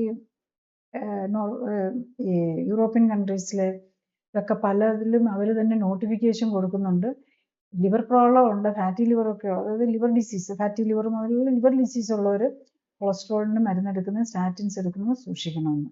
അപ്പോൾ അത് ഐഡിയലി ലിവർ പ്രോബ്ലം ഉള്ളവർ സ്റ്റാറ്റിൻസ് ഉപയോഗിക്കാൻ പാടില്ല. കാരണം അത് ലിവറിന് വീണ്ടും സ്ട്രെയിൻ ഉണ്ടാക്കും. കാരണം ലിവറിൻ്റെ വർക്ക് ലോഡ് കൂട്ടും. ലിവറാണ് കൊളസ്ട്രോൾ ഉണ്ടാകുന്നത്. കൊളസ്ട്രോളിൻ്റെ മെറ്റബോളിസത്തെ പ്രൊഡക്ഷനെ ബ്ലോക്ക് ചെയ്യുകയാണ് അത് ചെയ്യുന്നത്. അപ്പോൾ അത് പ്രത്യേകിച്ച് എല്ലാവരും ഓർക്കണം മരുന്ന് കഴിച്ചുകൊണ്ടിരിക്കുക. കാരണം അവിടെയൊക്കെ ഈ ഇത് കൊടുക്കുന്നതിന് കാരണം എന്താണെന്ന് വെച്ചാൽ അവരുടെ ഒരു പ്രിസ്ക്രിപ്ഷൻ മെഡിസിൻ ഇല്ലാതെ കിട്ടും പല രാജ്യങ്ങളിലും. കൊളസ്ട്രോൾ പോയി നമ്മളിവിടെ പാരസെറ്റമോൾ മേടിക്കുന്ന പോലെയും അങ്ങനെ പ്രിസ്ക്രിപ്ഷൻ മെഡിസിൻ അല്ലാതെ കഴിക്കുന്ന മരുന്നാണ്. അതുകൊണ്ട് അവർ പേഷ്യൻസിന് ഡയറക്റ്റ് വാർണിംഗ് കൊടുക്കുന്നുണ്ട്. ഇവിടെ അങ്ങനെയൊന്നും നമുക്ക് കാണാറില്ല. യൂഷ്വലി എല്ലാവരും ഒരിക്കൽ ഒരു ഡോക്ടർ പ്രിസ്ക്രൈബ് ചെയ്യും, പിന്നെ ജീവിതകാലം മുഴുവൻ അത് കഴിച്ചുകൊണ്ടിരിക്കും. അതാണ് ശരിക്കും നമ്മൾ കൊളസ്ട്രോൾ ഇപ്പോൾ നമ്മൾ 40 ഇപ്പോൾ ഈ ലൈഫ് സ്റ്റൈൽ കറക്ഷനിലേക്ക് വരുമ്പം ഈ ക്ലിനിക്കലി സപ്പോർട്ടഡ് കാര്യങ്ങൾ നമ്മൾ ചെയ്യുമ്പം നമ്മൾ വിതിൻ 1 വീക്ക് ഇപ്പോൾ 80 കഴിച്ചുകൊണ്ടിരിക്കുന്ന ആളാണെങ്കിൽ അതുപോലും ചിലരും കൺട്രോൾഡ് ആയിരിക്കില്ല. പക്ഷേ clinical support life style correction തുടങ്ങി കഴിയുമ്പോഴേക്കും മിക്കവാറും 8th ഡേ വരുമ്പോഴേക്കും അവർ കൊളസ്ട്രോൾ നോർമലിലേക്ക് ഏകദേശം നോർമൽ എത്തിയിട്ടുണ്ടാവും. അപ്പോൾ അത് 40 ആയിട്ട് കുറയ്ക്കും. പിന്നത്തെ ആഴ്ച വരുമ്പോഴേക്കും അത് 20 ആക്കും. പിന്നെ അത് 5 ആക്കി 10 ആക്കി 5 ആക്കി. ഇതിനെ മന്ത് ഓർ 2 കംപ്ലീറ്റ് അത്ര 2 മന്ത്സ് ഒന്നും വേണ്ടി വരാറില്ല. മിക്കവാറും ഇതിനെ മന്ത് തന്നെ കൊളസ്ട്രോളിൻ്റെ മരുന്നില്ലാതെ തന്നെ കൊളസ്ട്രോൾ മാത്രമല്ല ട്രൈഗ്ലിസറൈഡും ഒക്കെ നോർമൽ ആകുന്നതേ ഉള്ളൂ. ചിലപ്പോ ഈ വണ്ണം ഇല്ലാതെ ഇങ്ങനെ ആൽക്കഹോൾ കഴിക്കാത്ത ആൾക്കാർക്കും ഈ പറഞ്ഞ ലിവറിന്റെ അസുഖം വരുന്ന ലിവർ ഫെയിലിയർ ഒക്കെ വരുന്നത് കാണാറുണ്ടല്ലോ. അതെന്തുകൊണ്ടാണ്? ഇതിപ്പോൾ അങ്ങനെയുള്ളപ്പോൾ ഒത്തിരി പേര് പറയാറുണ്ട്, പറഞ്ഞു കേൾക്കാറുണ്ട്, ഒരു കുഴപ്പമില്ലായിരുന്നു, ഒന്നും ഇത് ചെയ്യില്ല. ഒരേ ഫാമിലിയിൽ തന്നെ ഇപ്പം അച്ഛനും ഉണ്ടായിരുന്നു, പിന്നെ ഒരു ബ്രദറിന് ലിവർ ഫെയിലിയർ വന്ന് മരിച്ചു, ഇങ്ങനത്തെ കാര്യങ്ങൾ വരാറുണ്ട്. അത് ഇപ്പോഴത്തെ ലേറ്റസ്റ്റ് ഇതനുസരിച്ച് പറയുന്നത് അണ്ടർസ്റ്റാൻഡിങ് വരുന്നത് അതൊരു സ്ലോ ഇതിൽ വരുന്ന ഓട്ടോ ഇമ്മ്യൂൺ ഡിസീസിൽ വരുന്നതാണത്. അതായത് 2 തരം ഓട്ടോ ഇമ്മ്യൂൺ ഹെപ്പറ്റൈറ്റിസ് ഉണ്ട്. അതായത് നമ്മൾ ആൽക്കഹോളിക് ഹെപ്പറ്റൈറ്റിസ് ഉണ്ട്, നോൺ ആൽക്കഹോളിക് ഹെപ്പറ്റൈറ്റിസ് ഉണ്ട്. നോൺ ആൽക്കഹോളിക് മിക്കവാറും ഓവർ വെയ്റ്റും ഒക്കെ ഉള്ളവർക്കാണെങ്കിൽ അവിടെ ആൽക്കഹോൾ ഒരു കാർബോഹൈഡ്രേറ്റ് ആണല്ലോ, അതുപോലെ തന്നെ നമ്മളുടെ ഈ കഴിക്കുന്ന ഗ്ലൂക്കോസും സ്റ്റാർച്ചും എല്ലാം കൂടെ കൂടുന്നതുകൊണ്ട് വരുന്നതാണ്. പിന്നെ ഉള്ളതാണ് ഈ പിന്നെ നമ്മൾ ഇൻഫെക്ഷൻ കൊണ്ട് വരുന്ന ഹെപ്പറ്റൈറ്റിസ് ഉണ്ടല്ലോ, നമുക്ക് വൈറൽ ഹെപ്പറ്റൈറ്റിസ് പോലെയുള്ളത്. പിന്നെ ഉള്ളതാണ് ഈ ഓട്ടോ ഇമ്മ്യൂൺ ഹെപ്പറ്റൈറ്റിസ്. ഈ ഓട്ടോ ഇമ്മ്യൂൺ ഹെപ്പറ്റൈറ്റിസ് 2 ടൈപ്പ് ഉണ്ട്. അത് ഒന്ന് സ്ലോ പ്രോഗ്രസിങ് ആണ്, ഒന്ന് ഫൾമിനന്റ് ഓട്ടോ ഇമ്മ്യൂൺ ഹെപ്പറ്റൈറ്റിസ് എന്ന് പറയും. അത് സാധാരണ കൊച്ചു പിള്ളേരിലൊക്കെ ഒന്ന് പെട്ടെന്ന് ഫാസ്റ്റായിട്ട് പ്രോഗ്രസ് ചെയ്യുന്നത്. അത് മിക്കവാറും ഏതെങ്കിലും വൈറൽ ഇൻഫെക്ഷനോ അങ്ങനെ എന്തെങ്കിലും കഴിഞ്ഞിട്ട് വരുന്ന പോലെ വരുന്നതാണ്. ഈ മറ്റതിലാണ് ഈ പതുക്കെ പ്രോഗ്രസ് ചെയ്ത് ഡയബറ്റീസും ഇല്ല, ഹൈപ്പർ ടെൻഷനും ഇല്ല, മറ്റു രോഗങ്ങളൊന്നുമില്ല, വളരെ അവർ ഓൾറെഡി ഇച്ചിരി കെയർഫുള്ളായിട്ട് ജീവിച്ചു കഴിഞ്ഞാൽ പോലും വരുന്നത്. അത് നമ്മൾ കണ്ടുപിടിച്ചെടുക്കണം. അത് എന്താണ് ആ ഒരു ട്രിഗറായിട്ട് ഓട്ടോ ഇമ്മ്യൂൺ ലിവറിനെ ഡാമേജ് ചെയ്യുന്നതിന്. അത് ലിവറിൻ്റെ 2 രീതിയിൽ വരാം. ഒന്ന് ബിലിയറി സിസ്റ്റം, അതായത് നമ്മൾ ഈ പിത്തരസം ഒഴുകുന്ന ട്യൂബ് ഉണ്ടല്ലോ, ആ ട്യൂബിനുള്ളതാവാം, അല്ലെങ്കിൽ ഹെപ്പറ്റോസൈറ്റ്സിന് തന്നെ വരാം. ഈ 2 രീതിയിലും ഇത് വരാറുണ്ട്. അപ്പം അത് വന്നാൽ നമ്മൾ അത് എന്ത് ഫുഡാണ് നമുക്ക് പറ്റാത്തത്, അത് ഓട്ടോ ഇമ്മ്യൂൺ ഡിസീസിൽ എല്ലാത്തിലും അതും കൂടി ഒരു ആസ്പെക്റ്റാണ്. ചില ഫുഡ് അവർക്ക് പറ്റില്ലായിരിക്കും. പിന്നെ അങ്ങനെയുള്ളവർ ശ്രദ്ധിക്കേണ്ടത് എന്താണെന്ന് വെച്ചാൽ എന്താണ് അവർക്ക് പറ്റാത്ത ഫുഡെന്ന് കണ്ടുപിടിച്ച് പറ്റുന്ന ഫുഡെന്ന് കണ്ടുപിടിച്ച് എടുത്ത് അതിലേക്ക് ഷിഫ്റ്റ് ചെയ്യുക. പിന്നെ കളറ് പ്രിസർവേറ്റീവ്സ് അങ്ങനെയൊന്നും ഉള്ള ഫുഡൊന്നും കഴിക്കാതിരിക്കുക. അങ്ങനെ കുറച്ച് കാര്യങ്ങൾ എടുത്തു കഴിഞ്ഞ് കഴിഞ്ഞാൽ അവരുടെ ഒരു പ്രോഗ്രഷൻ നമുക്ക് നിലനിർത്തും. പ്രോഗ്രസ് ചെയ്യാതെ, അതായത് എപ്പോഴാണോ അതിലേക്ക് നമ്മൾ ഷിഫ്റ്റ് ചെയ്യുന്നത് അപ്പം നമുക്ക് അവിടെ നിർത്താൻ പറ്റും. അപ്പം ഇങ്ങനെ ഫാമിലി ഹിസ്റ്ററി ഉള്ളവരും അവർക്കിങ്ങനെ ഫാറ്റി ലിവറും അല്ലെങ്കിൽ ലിവർ സിറോസും ഒക്കെ കണ്ടു കഴിഞ്ഞ് കഴിഞ്ഞാൽ അത് ചിലപ്പം സെൽഫ് മാനേജ് ചെയ്യാൻ പറ്റില്ല. ഓട്ടോ ഇമ്മ്യൂൺ ഡിസീസസ് ഒന്നും ഒരു സപ്പോർട്ട് ഇല്ലാതെ നമുക്ക് മാനേജ് ചെയ്യാന്ന് പറഞ്ഞു കഴിഞ്ഞാൽ എളുപ്പമല്ല. ഓട്ടോ ഇമ്മ്യൂൺ ഡിസീസ്, ക്യാൻസർ ഇങ്ങനെയൊക്കെ വന്ന് അത് മൾട്ടിപ്പിൾ രോഗം കൂടെ ഉണ്ടെങ്കിൽ സെൽഫായിട്ട് മാനേജ് ചെയ്യാൻ പറ്റില്ല. അപ്പോൾ ഒരു സപ്പോർട്ട് എടുത്ത് അതിൽ നമ്മൾ എന്താണെന്ന് നമ്മൾ മനസ്സിലാക്കി എടുക്കണം. നമ്മളുടെ ബോഡിയെ മനസ്സിലാക്കി അതിലാണ് നമ്മളിപ്പോൾ ഇങ്ങനത്തെ പേഷ്യൻസിനൊക്കെ നമ്മൾ ചെയ്യുമ്പോൾ ഇത് എങ്ങനെയാണെന്ന് മനസ്സിലാക്കി അത് ടെസ്റ്റുകൾ നോക്കി അതനുസരിച്ച് കറക്റ്റ് ആകുന്നുണ്ടോ എന്ന് നോക്കി അവരെ പഠിപ്പിച്ചു കൊടുക്കുകയാണ് എങ്ങനെയാണ് അവർ ബോഡിയെ മാനേജ് ചെയ്യുന്നത്. പിന്നെ സക്സസ് ഡിപ്പെൻസ് ഓൺ അവർക്ക് എത്ര ഇത് മനസ്സിലാക്കി അവരുടെ ലൈഫിൽ അത് ഇംപ്ലിമെൻറ്റ് ചെയ്യാൻ പറ്റുന്നതനുസരിച്ചായിരിക്കും സക്സസ് വരുന്നത്. യൂഷ്വലി ഇങ്ങനത്തെ പേഷ്യൻസൊക്കെ ഇങ്ങനെ ലിവർ എൻസൈംസ് ഒക്കെ കൂടി നിൽക്കുന്ന പേഷ്യൻസിൻ്റെ അതിപ്പോൾ ഏത് ഓട്ടോ ഇമ്മ്യൂൺ എന്നല്ല, നോൺ ആൽക്കഹോളിക്കോ ആൽക്കഹോളിക്കോ ഏത് ഹെപ്പറ്റൈറ്റിസ് ഏതിലാണേലും എന്ത് ലിവർ ഡാമേജിലാണേലും നമ്മൾ ഇതിലേക്ക് വന്നു കഴിയുമ്പോഴേക്കും ഇതെല്ലാം കുറച്ചുകൊണ്ട് വന്ന് നമുക്ക് ഈ ഹെപ്പറ്റൈറ്റിസിൻ്റെ മാർക്കേഴ്സ് ആയിട്ടുള്ള SGOT, SGPT, ലിവർ ഫങ്ഷൻ എല്ലാം നോർമലായി വളരെ ഫാസ്റ്റായിട്ട് തന്നെ നോർമലാവും എന്നുള്ളതാണ്. യൂഷ്വലി നമ്മൾ എവറി വീക്കാണ് അത് നോക്കിക്കൊണ്ടിരിക്കുന്നത്. വളരെ ഫാസ്റ്റായിട്ട് തന്നെ ലിവർ ഫങ്ഷനൊക്കെ നോർമലാവും.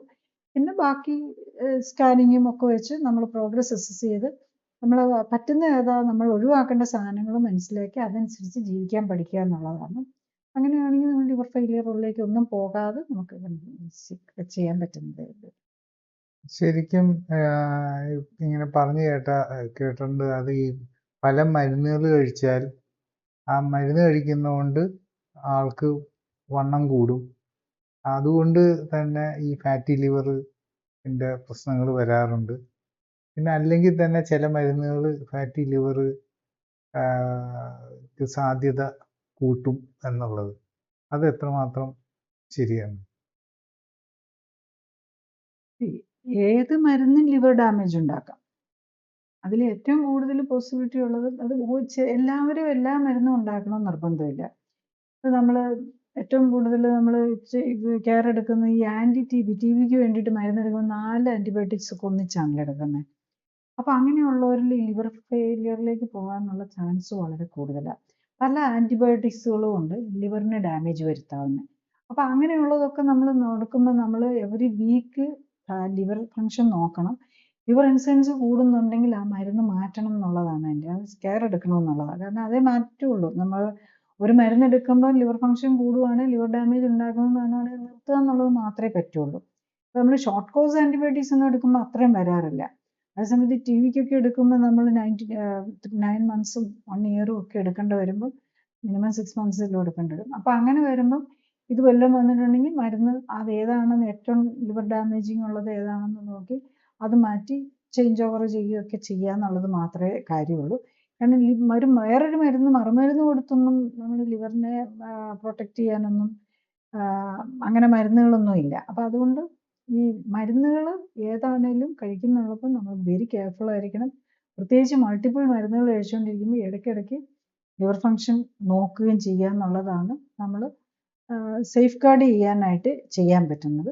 പിന്നെ ജീവിതശൈലി രോഗത്തിനാണെങ്കിൽ ജീവിതശൈലി കറക്റ്റ് ചെയ്യാൻ പറ്റുവാണെങ്കിൽ വെരി ക്ലിയർലി എത്ര എണ്ണം ഉണ്ടെങ്കിലും നമുക്ക് മാറ്റാൻ പറ്റുന്നേ ഉള്ളൂ. അപ്പോൾ അതാണ് ഓരോരുത്തരും മനസ്സിലാകേണ്ടത്. ഇപ്പം എല്ലാവരും ഇത്രയും കാലം കരുതിയിരിക്കുന്നത് നമുക്ക് ജീവിതശൈലി രോഗമാണോ ജീവിതകാലം മുഴുവൻ മരുന്ന് കഴിക്കുക എന്നുള്ളതാണ്.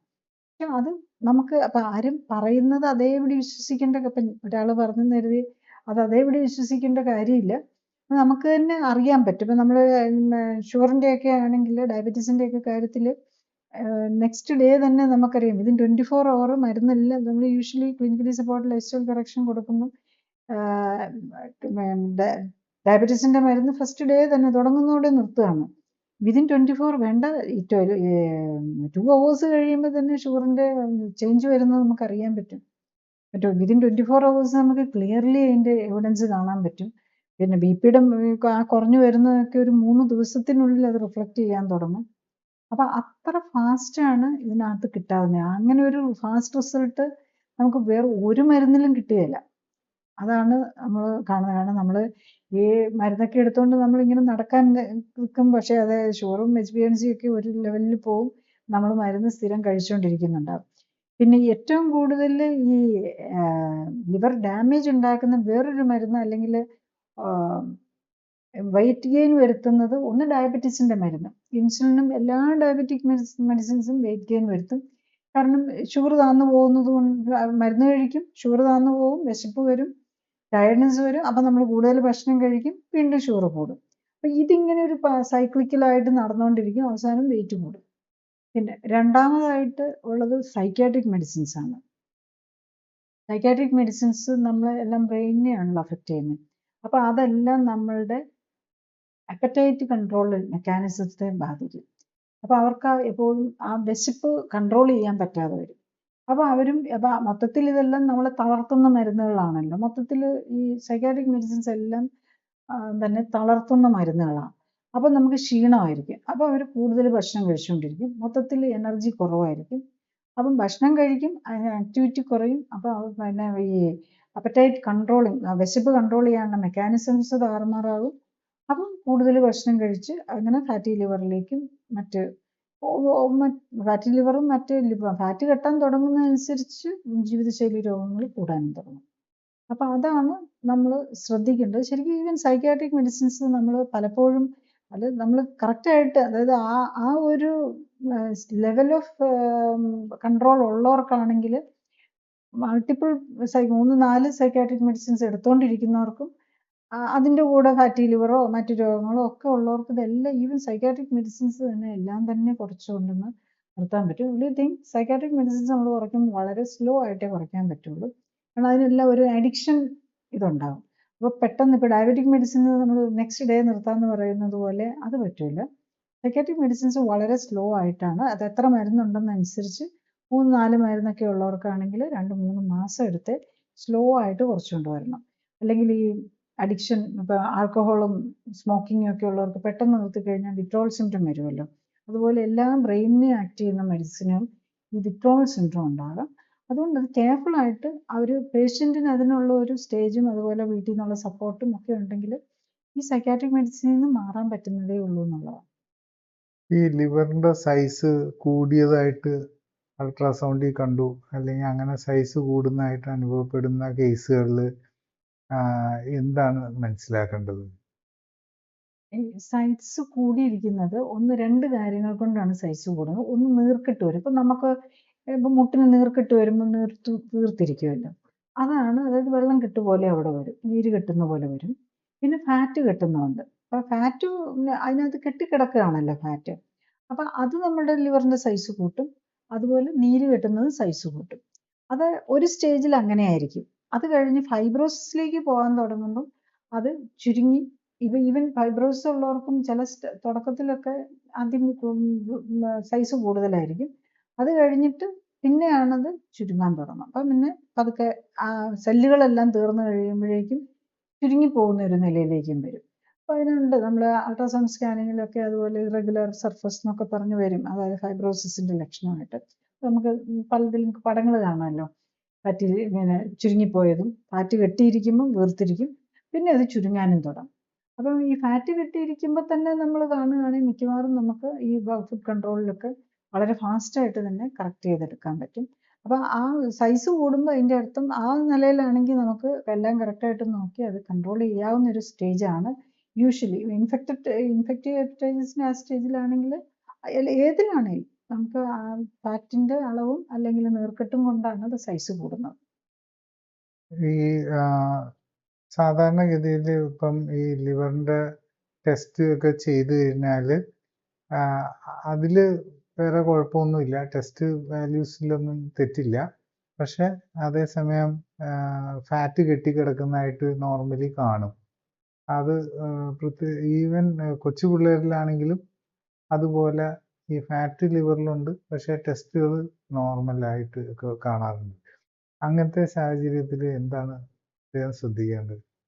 ഈ ടെസ്റ്റ് അബ്നോർമൽ ആകുന്നത്, അതായത് ഹെപ്പറ്റൈറ്റിസ് എന്നുള്ള നില, അതായത് നമ്മളുടെ ലിവർ സെല്ലിൽ നീർക്കെട്ട് വന്ന് അതിനെ ഡാമേജിങ് ആകാൻ തുടങ്ങിയിട്ടുണ്ടെന്നുള്ളപ്പോഴാണ് ഈ ലിവർ എൻസൈംസും കൂടെ തെറ്റുക. അതായത് ആദ്യത്തേത് നമ്മളൊരു ഫാറ്റി ലിവർ മാത്രമാണ്.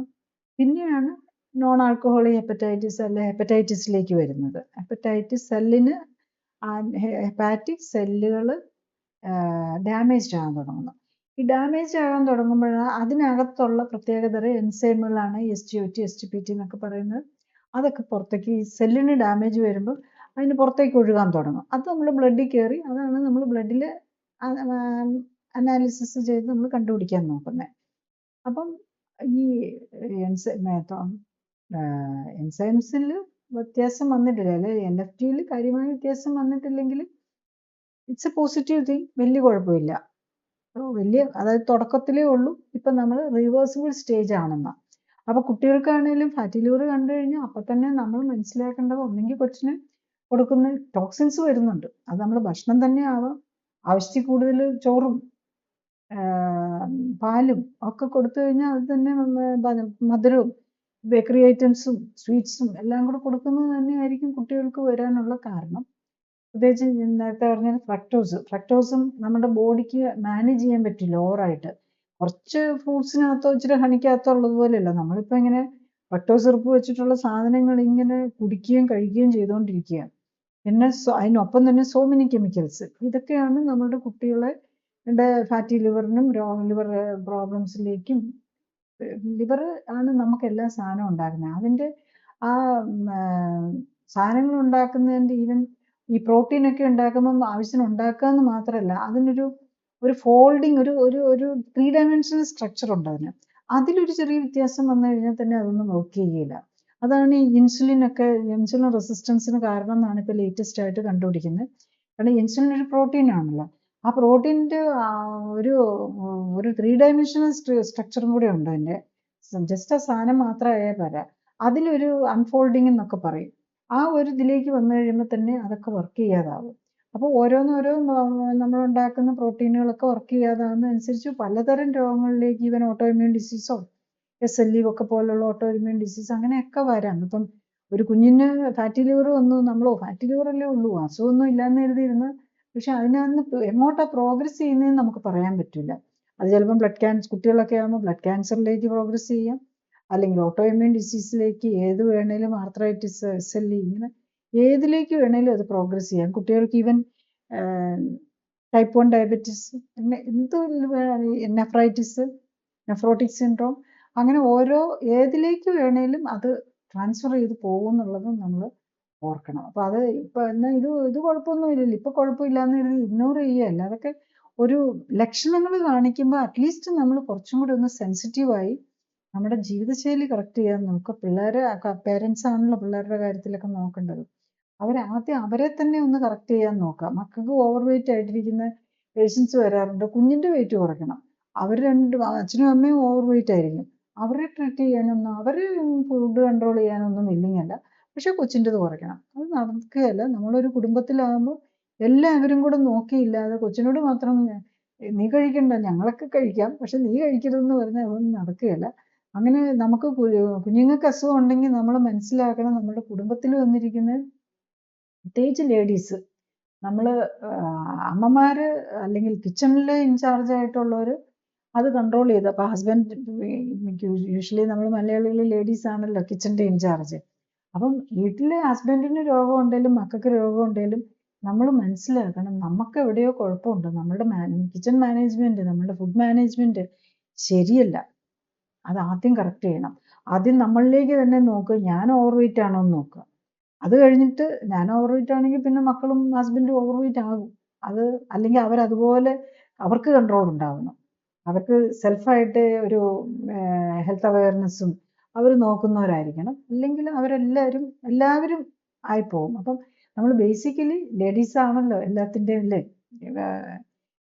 ഇത് വരേണ്ടത്. അപ്പം അവർ അവെയർ ആവുകയും അവർ കിച്ചൻ്റെയും ന്യൂട്രീഷൻ്റെയും കുറിച്ചൊക്കെ കുറച്ചും കൂടെ അവയർനെസ് വന്ന് ചെയ്തു കഴിഞ്ഞു കഴിഞ്ഞാൽ ഈ രോഗങ്ങളെല്ലാം നമുക്ക് മാറ്റാൻ പറ്റുന്നതേ ഉള്ളൂ.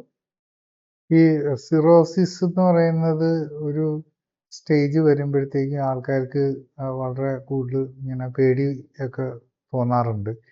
അപ്പോൾ ഈ സിറോസിസിന് വേണ്ടി ഇങ്ങനെ ഒരു ബാൻഡിങ് എന്ന് പറയുന്ന ഒരു പ്രൊസീജിയർ ചെയ്യാറുണ്ട്. അത് എന്താണ്? ഈ ബാൻഡിങ് എന്ന് പറഞ്ഞു കഴിഞ്ഞാൽ, നമ്മൾ ഈ സിറോസിസ് വന്നു കഴിയുമ്പം എന്ത് പറ്റുമെന്ന് ചോദിച്ചു കഴിഞ്ഞാൽ, ലിവറിനകത്തെ പ്രഷർ കൂടാൻ തുടങ്ങും. അതായത് ലിവറിനകത്തെ എന്നല്ല, പോർട്ടൽ ഹൈപ്പർ ടെൻഷൻ. ഞാൻ പറഞ്ഞില്ല, നമ്മുടെ ജനറൽ ആർട്ടറിയൽ ഹൈപ്പർ ടെൻഷനാണ് നമ്മൾ സാധാരണ പ്രഷറായിട്ട് കണക്കാക്കുന്നത്. ഇതിനകത്തൂടെ പോകുന്ന ലിവറിൽ കൂടെ ഉള്ള വയറിനകത്തുനിന്ന് ഫുഡ് അബ്സോർബ് ചെയ്ത് വരുന്ന ആ സർക്കുലേഷനെയാണ് portal hypertension, portal circulation എന്ന് പറയുന്നത്. ലിവർ സിറോസിസ് വരുമ്പോൾ അവിടെ പ്രഷർ കൂടാൻ തുടങ്ങും. അതിൻ്റെ പ്രഷർ കൂടാൻ തുടങ്ങുമ്പോൾ എന്താ വരുന്നതെന്ന് ചോദിച്ചാൽ, ലിവറിനകത്തൂടെ ബ്ലഡിന് പാസ് ചെയ്യുന്നില്ല. അതായത് വയറിനകത്തുനിന്ന് ബ്ലഡ് ഇങ്ങോട്ട് വരുന്നുണ്ട്, അത് ലിവറിൽ കൂടെ കയറി അത് വേറൊരു ഇതിലേക്ക് വന്ന് വെനക്കേവയിലേക്ക് പോകണം. ആ പാസിങ് നടക്കുന്നില്ല. കാരണം അവിടെ എല്ലാം ഫൈബ്രോസ്ഡ് ആയിപ്പോയി, അവിടുത്തെ രക്തക്കുഴലുകളെല്ലാം ഡാമേജ് ആയിപ്പോയി. അപ്പം ഈ ബ്ലഡിന് തിരിച്ച് ഈ വയറിനകത്ത് നിന്ന് ബ്ലഡിനെല്ലാം തിരിച്ച് നേരെ ഹാർട്ടിലേക്ക് എത്താതെ പറ്റില്ലല്ലോ. അപ്പോൾ അവർ വേറൊരു വഴി കണ്ടുപിടിക്കും. നമ്മുടെ അന്നനാളത്തിലെ രക്തക്കൊഴലുകൾ വഴി അവിടെ ചെന്നിട്ട് മോളിൽ ചെന്നിട്ട് താഴേക്കും റൈറ്റ് ഏട്രിയത്തിൽ വീനക്കേവയിലേക്ക് ട്രെയിൻ ചെയ്യാനായിട്ട്. അപ്പം നമ്മൾ എന്താ ചെയ്യുന്നത്, ബാൻഡിങ് ചെയ്യുമ്പം അതിനെ ബ്ലോക്ക് ചെയ്യാനായിട്ടാണ്. അവിടെ നമ്മുടെ ബോഡി വളരെ കഷ്ടപ്പെട്ട് വേറൊരു ഓൾട്ടർനേറ്റീവ് വഴി കണ്ടുപിടിക്കുകയാണ് ചെയ്യുന്നത്. അതും കൂടി ഇല്ലെന്നാക്കാൻ നോക്കുവാണ് ശരിക്കും പറഞ്ഞത്. ഞാൻ കണ്ടിട്ടുണ്ട് 3-4 പ്രാവശ്യം ബാൻഡിങ് ചെയ്തിരിക്കുന്ന പേഷ്യൻറ്റിനെ. ഒരു പ്രാവശ്യം ബാൻഡിങ് ചെയ്യും, പിന്നെയും അവിടെ വേറെ നമ്മുടെ ബോഡിയുടെ കഴിവാണ് വീണ്ടും ഉണ്ടാക്കിയെടുക്കുകയാണ്. അതിനെ വീണ്ടും ബാൻഡിങ് ചെയ്യും, പക്ഷെ ഒരു പ്രാവശ്യം പോലും ഒരു ബ്ലീഡിങ് വന്നിട്ടുള്ളവരല്ല. ശരിക്കും ഈ ബാൻഡിങ് ഒക്കെ നമ്മൾ ഉദ്ദേശിക്കുന്നത് എന്തിനു വേണ്ടിയിട്ടാണ്? ഈ രക്തക്കൊഴലുകൾ, ഈ ഈസോഫാഗസിനകത്തെ രക്തക്കൊഴലുകളിൽ വല്ല ബ്ലീഡിങ്ങും വന്ന് രക്തം ഛർദ്ദിക്കുന്ന ഒരു സാഹചര്യം ഒഴിവാക്കാനാണ്. പക്ഷെ രക്തം ഛർദ്ദിക്കുന്ന ഒരു നില വന്നിട്ടുണ്ടെങ്കിൽ അന്നേരം ആ ബ്ലീഡിങ് രക്തക്കൊഴലുകളെ നമുക്ക് ബ്ലോക്ക് ചെയ്യാൻ അതിന് കൊയാഗുലേഷനോ കരിക്കലോ ലേസർ ബേണിംഗ് ഒക്കെ ചെയ്യാം. അല്ലാതെ അതിനു മുമ്പ് ശരിക്കും പറഞ്ഞു കഴിഞ്ഞാൽ ഒരു പ്രൊഫൈലാക്റ്റിക് ആയിട്ട് രക്തം ഛർദ്ദിക്കുന്ന ഒഴിവാക്കാനായിട്ട് ബാൻഡിങ് ചെയ്യുന്നത് ഒഴിവാക്കേണ്ട കാര്യമായിട്ടാണ് എനിക്ക് തോന്നുന്നത്. കാരണം ആ ബാൻഡിങ് ഒരിക്കലും ബ്ലീഡിങ് ഇതുവരെ വന്നിട്ടില്ലല്ലോ. അപ്പോൾ ഉള്ള വേഗം നമ്മൾ ലൈഫ് സ്റ്റൈൽ കറക്റ്റ് ചെയ്ത് ഓവർ വെയിറ്റ് ഉള്ള, അതും 10, 20, 25, 30 കിലോ ഒക്കെ ഓവർ വെയിറ്റ് ഉള്ളവരാണ് 2, 3 പ്രാവശ്യം ബാൻഡിങ്ങും കഴിഞ്ഞിട്ടിരിക്കുന്നത്. ആ ബാൻഡിങ് ചെയ്യുന്ന സമയത്ത് നമ്മൾ വയറ്റ് കുറയ്ക്കാനായിട്ടുള്ള ഒരു ശ്രമം നടത്തിയാൽ, ഞാൻ ഇപ്പം ഇങ്ങനെയൊക്കെ ഉള്ളവർക്ക് സപ്പോർട്ടും കൂടെ ഉണ്ടെങ്കിൽ ഒരു 20% വെയിറ്റ് ഈസി ആയിട്ട് 3 മാസം കൊണ്ട് കുറയ്ക്കാം. പ്രൊവൈഡ് പേഷ്യൻ്റ് വില്ലിങ് ആയിരിക്കണം. പിന്നെ ബാൻഡിങ് ചെയ്തത് കൊണ്ട് നമ്മൾ രക്തം ഛർദ്ദിച്ച് മരിക്കുന്നത് ഒഴിവാക്കാൻ പറ്റുമെന്നൊന്നും ആരും പ്രതീക്ഷിക്കണ്ട. നമ്മൾ ഈ രക്തക്കൊഴലുകൾ, ഈ വെരിക്കോസ് വെയിനിന് വേണ്ടിയിട്ട് നമ്മൾ ഈ സ്ട്രിപ്പിങ്ങും എന്താ ഈ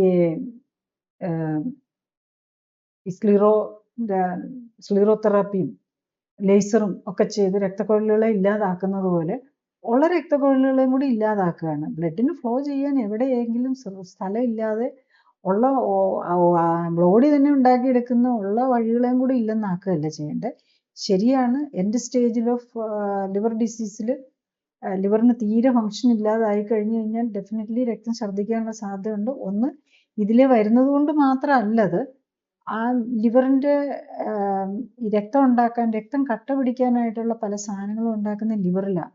ലിവറാണ് ഈവൻ അതിന് വേണ്ടിയിട്ടുള്ള പ്ലേറ്റ്ലെറ്റിന് ഉണ്ടാക്കാനുള്ള ഒരു ഹോർമോൺ, ത്രോംബോപ്ലാസ്റ്റിൻ എന്ന് പറഞ്ഞൊരു ഹോർമോൺ ഉണ്ടാക്കുന്നതിന് എല്ലാ ക്ലോട്ടിംഗ് ഫാക്ടേഴ്സ്, നമ്മളെന്തോ 12 തരം ക്ലോട്ടിംഗ് ഫാക്ടേഴ്സ് ഉണ്ട്, ഇതെല്ലാം ഉണ്ടാക്കുന്നത് ലിവറിലാണ്. അപ്പം ലിവർ ഫങ്ഷൻ ഇല്ലാതാകുമ്പോൾ ക്ലോട്ടിംഗ് ഫാക്ടേഴ്സ് ഇല്ലെന്നാകും. അപ്പം നമ്മൾ ബ്ലഡിന് ക്ലോട്ട് ചെയ്യാനുള്ള ശേഷിയില്ലെന്നാകും. അങ്ങനെയാണ് ലിവറിന് ഡാമേജ് ഉള്ളവർ രക്തം ഛർദ്ദിച്ച് മരിക്കുന്നത്. അല്ലാതെ അവിടെ വന്ന് വെരിക്കോസ് വെയിൻസ് അല്ല. അപ്പം നമ്മൾ എന്തെങ്കിലും കഴിക്കുക, അതിങ്ങനെ പ്രഷറും കൂടെ കൂടി അവിടുത്തെ രക്തക്കൊഴലുകൾ പൊട്ടാം. പ്രഷർ കൂടുമ്പം കാലിലെ വെരിക്കോസ് വെയിൻ പൊട്ടുന്ന പോലെ ഈ തൊണ്ടയിലെ അന്നനാളത്തിൽ കൂടെയുള്ള രക്തക്കൊഴലുകൾ ഈ ഉണ്ടായിരിക്കുന്നത് പൊട്ടുന്നത് കൊണ്ടാണ് ഈ ബ്ലീഡിങ് വരുന്നത്. അതിനൊരു പരിഹാരം അല്ല ശരിക്കും ബാൻഡിങ്. നമ്മൾ ശരിക്കും അറിഞ്ഞു കഴിഞ്ഞു കഴിഞ്ഞാൽ ബാൻഡിങ് ചെയ്യണമെന്ന് പറഞ്ഞു, ഡെഫിനറ്റ്ലി അവർ മനസ്സിലാക്കേണ്ട ബാൻഡിങ് ചെയ്യാന്നല്ല ഒരു പേഷ്യൻ്റ്. കാരണം ഒരു ഗ്യാസ്ട്രോഎൻട്രോളജിസ്റ്റിനെ സംബന്ധിച്ചിടത്തോളം അതേ അവർക്ക് ചെയ്യാൻ പറ്റുള്ളൂ. അവിടെ കുറേ രക്തക്കൊഴലുകളുണ്ട്, എന്നാൽ ബാൻഡിങ് ചെയ്ത് അതിനെയൊക്കെ അങ്ങ് ബ്ലോക്ക് ചെയ്തേക്കാം, ഓർ ആ രീതിയിലുള്ളത് ചെയ്യാന്നുള്ളതാണ്. പക്ഷെ ശരിക്കും നിങ്ങൾക്ക് വേണ്ടത്, അല്ലെങ്കിൽ ആ രോഗിക്ക് വേണ്ടത്, ലൈഫ് സ്റ്റൈൽ കറക്റ്റ് ചെയ്ത് അവരുടെ ബോഡി കറക്റ്റ് ചെയ്ത് ആ ലിവറിനെ എങ്ങനെയായാലും റീഗ്രോ ചെയ്തെടുത്ത് അതിനകത്തൂടെ ഉള്ള സർക്കുലേഷൻ ഇമ്പ്രൂവ് ചെയ്തെടുത്ത് ടോട്ടൽ ഹൈപ്പർടെൻഷൻ കുറച്ചുകൊണ്ട് അറ്റ്ലീസ്റ്റ് കൂടാതെ നോക്കുക. ഈ സിറോസിസ് ഒക്കെ വന്നു കഴിഞ്ഞു കഴിഞ്ഞാൽ അത് ഓരോരുത്തരുടെ ഒരു പരിധിയുണ്ട് നമുക്കതൊക്കെ കറക്റ്റ് ചെയ്യാൻ. അറ്റ്ലീസ്റ്റ് അത് കൂടി ഒരു ബ്ലീഡിങ്ങിലേക്ക് വന്ന് നിർത്താത്ത ബ്ലീഡിങ്ങിലേക്ക് പോയി ക്ലോട്ടിംഗ് ഫാക്ടേഴ്സ് ഒന്നുമില്ല, ബ്ലഡ് കട്ട പിടിക്കാനുള്ള മെക്കാനിസംസും കൂടെ ഡാമേജ് ചെയ്യുന്നതിന് മുമ്പ് ഇത് കറക്റ്റ് ചെയ്യുക എന്നുള്ളതാണ്. നമുക്ക് വില്ലിംഗ്ലി അത് ചെയ്യാൻ ഇതാകുകയാണെന്നുണ്ടെങ്കിൽ ഡെഫിനറ്റ്ലി അതിന് പോസിബിലിറ്റി ഉണ്ട്. ഈ സ്ലീപ്പ്, ഉറക്ക ആയിട്ട് ബന്ധപ്പെട്ട ബുദ്ധിമുട്ടുകളും സ്ലീപ്പ് അപ്നിയയും ഒക്കെ ശരിക്കും ഈ ലിവറിനെ, ഫാറ്റി ലിവർ അല്ലെങ്കിൽ ലിവർ സംബന്ധമായിട്ടുള്ള അസുഖങ്ങൾ ഉണ്ടാക്കാറുണ്ട് എന്ന് പറയാറുണ്ട്. അങ്ങനത്തെ സാഹചര്യത്തിൽ ഈ സ്ലീപ്പ് അപ്നിയൊക്കെ ഉണ്ടെങ്കിൽ എന്താണ് ചെയ്യാൻ പറ്റുക?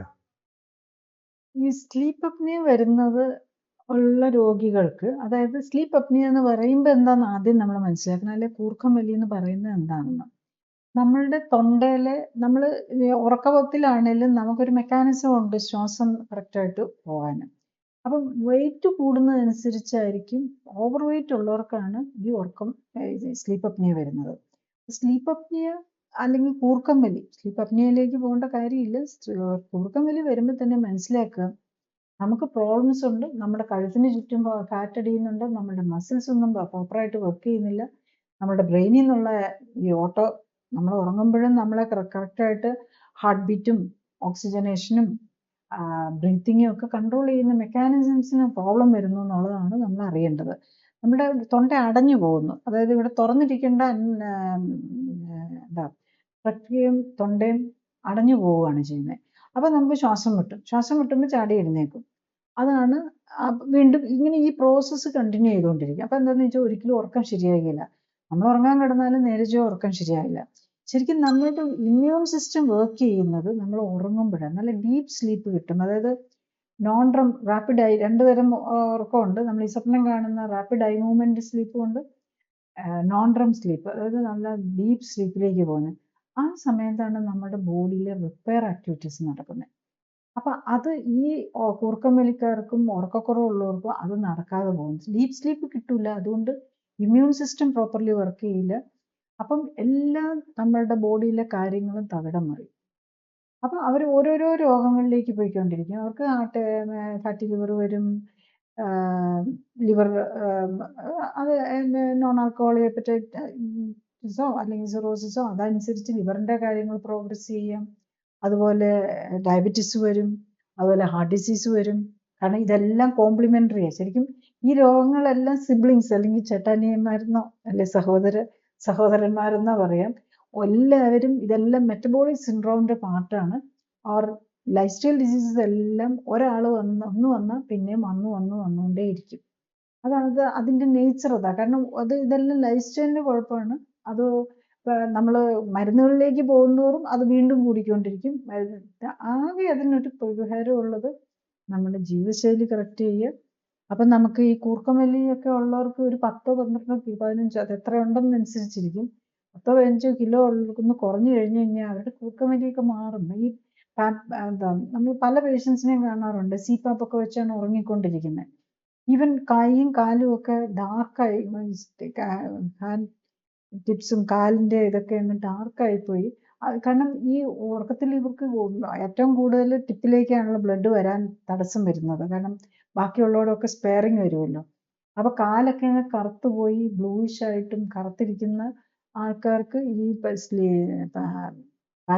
ഇത് വച്ച് ഉറങ്ങിക്കൊണ്ടിരിക്കും മാത്രം ഉറങ്ങാൻ പറ്റുന്നവർക്കൊക്കെ ഈ ലൈഫ് സ്റ്റൈൽ കറക്റ്റ് ചെയ്ത് ഈ ഓവർ വെയ്റ്റും നമ്മുടെ ബോഡിയിലെ എക്സസ് കൊഴുപ്പൊക്കെ കളഞ്ഞ് ബോഡിയെ കറക്റ്റ് ചെയ്യാൻ പറ്റിയൊക്കെ റിക്കവർ ചെയ്യാൻ പറ്റുന്നേ ഉള്ളൂ. ഈവൻ CPAP വെച്ച് ഉറങ്ങുന്നവർക്ക് കറക്റ്റായിട്ട് നോക്കിയാൽ മിക്കവാറും ഇതിന് ചിലർക്ക് 1 മാസം കഴിയുമ്പോൾ, ചിലപ്പോൾ ഒരു 2, 3 മാസം കഴിയുമ്പോഴത്തേക്കും ഡെഫിനറ്റ്ലി CPAP പറയുന്ന പോലെ ചെയ്യുന്നു. നമ്മൾ ഉദ്ദേശിക്കുന്ന ടാർഗറ്റ് അനുസരിച്ച് ഓവർ വെയിറ്റ് ഉള്ളവർ വെയിറ്റ് കുറയ്ക്കുകയും ചെയ്തു കഴിഞ്ഞാൽ CPAP ഒക്കെ മാറ്റി നമുക്ക് സ്വസ്ഥമായിട്ട് സുഖമായിട്ട് ഉറങ്ങാൻ പറ്റും എന്നുള്ളതാണ്. നമ്മുടെ ലൈവിൻ്റെ സമയം ഇവിടെ അവസാനിക്കുകയായി. അടുത്ത ആഴ്ച ഇതേ സമയം വേറൊരു വിഷയവുമായിട്ട് വരുന്നതായിരിക്കും. നന്ദി, നമസ്കാരം.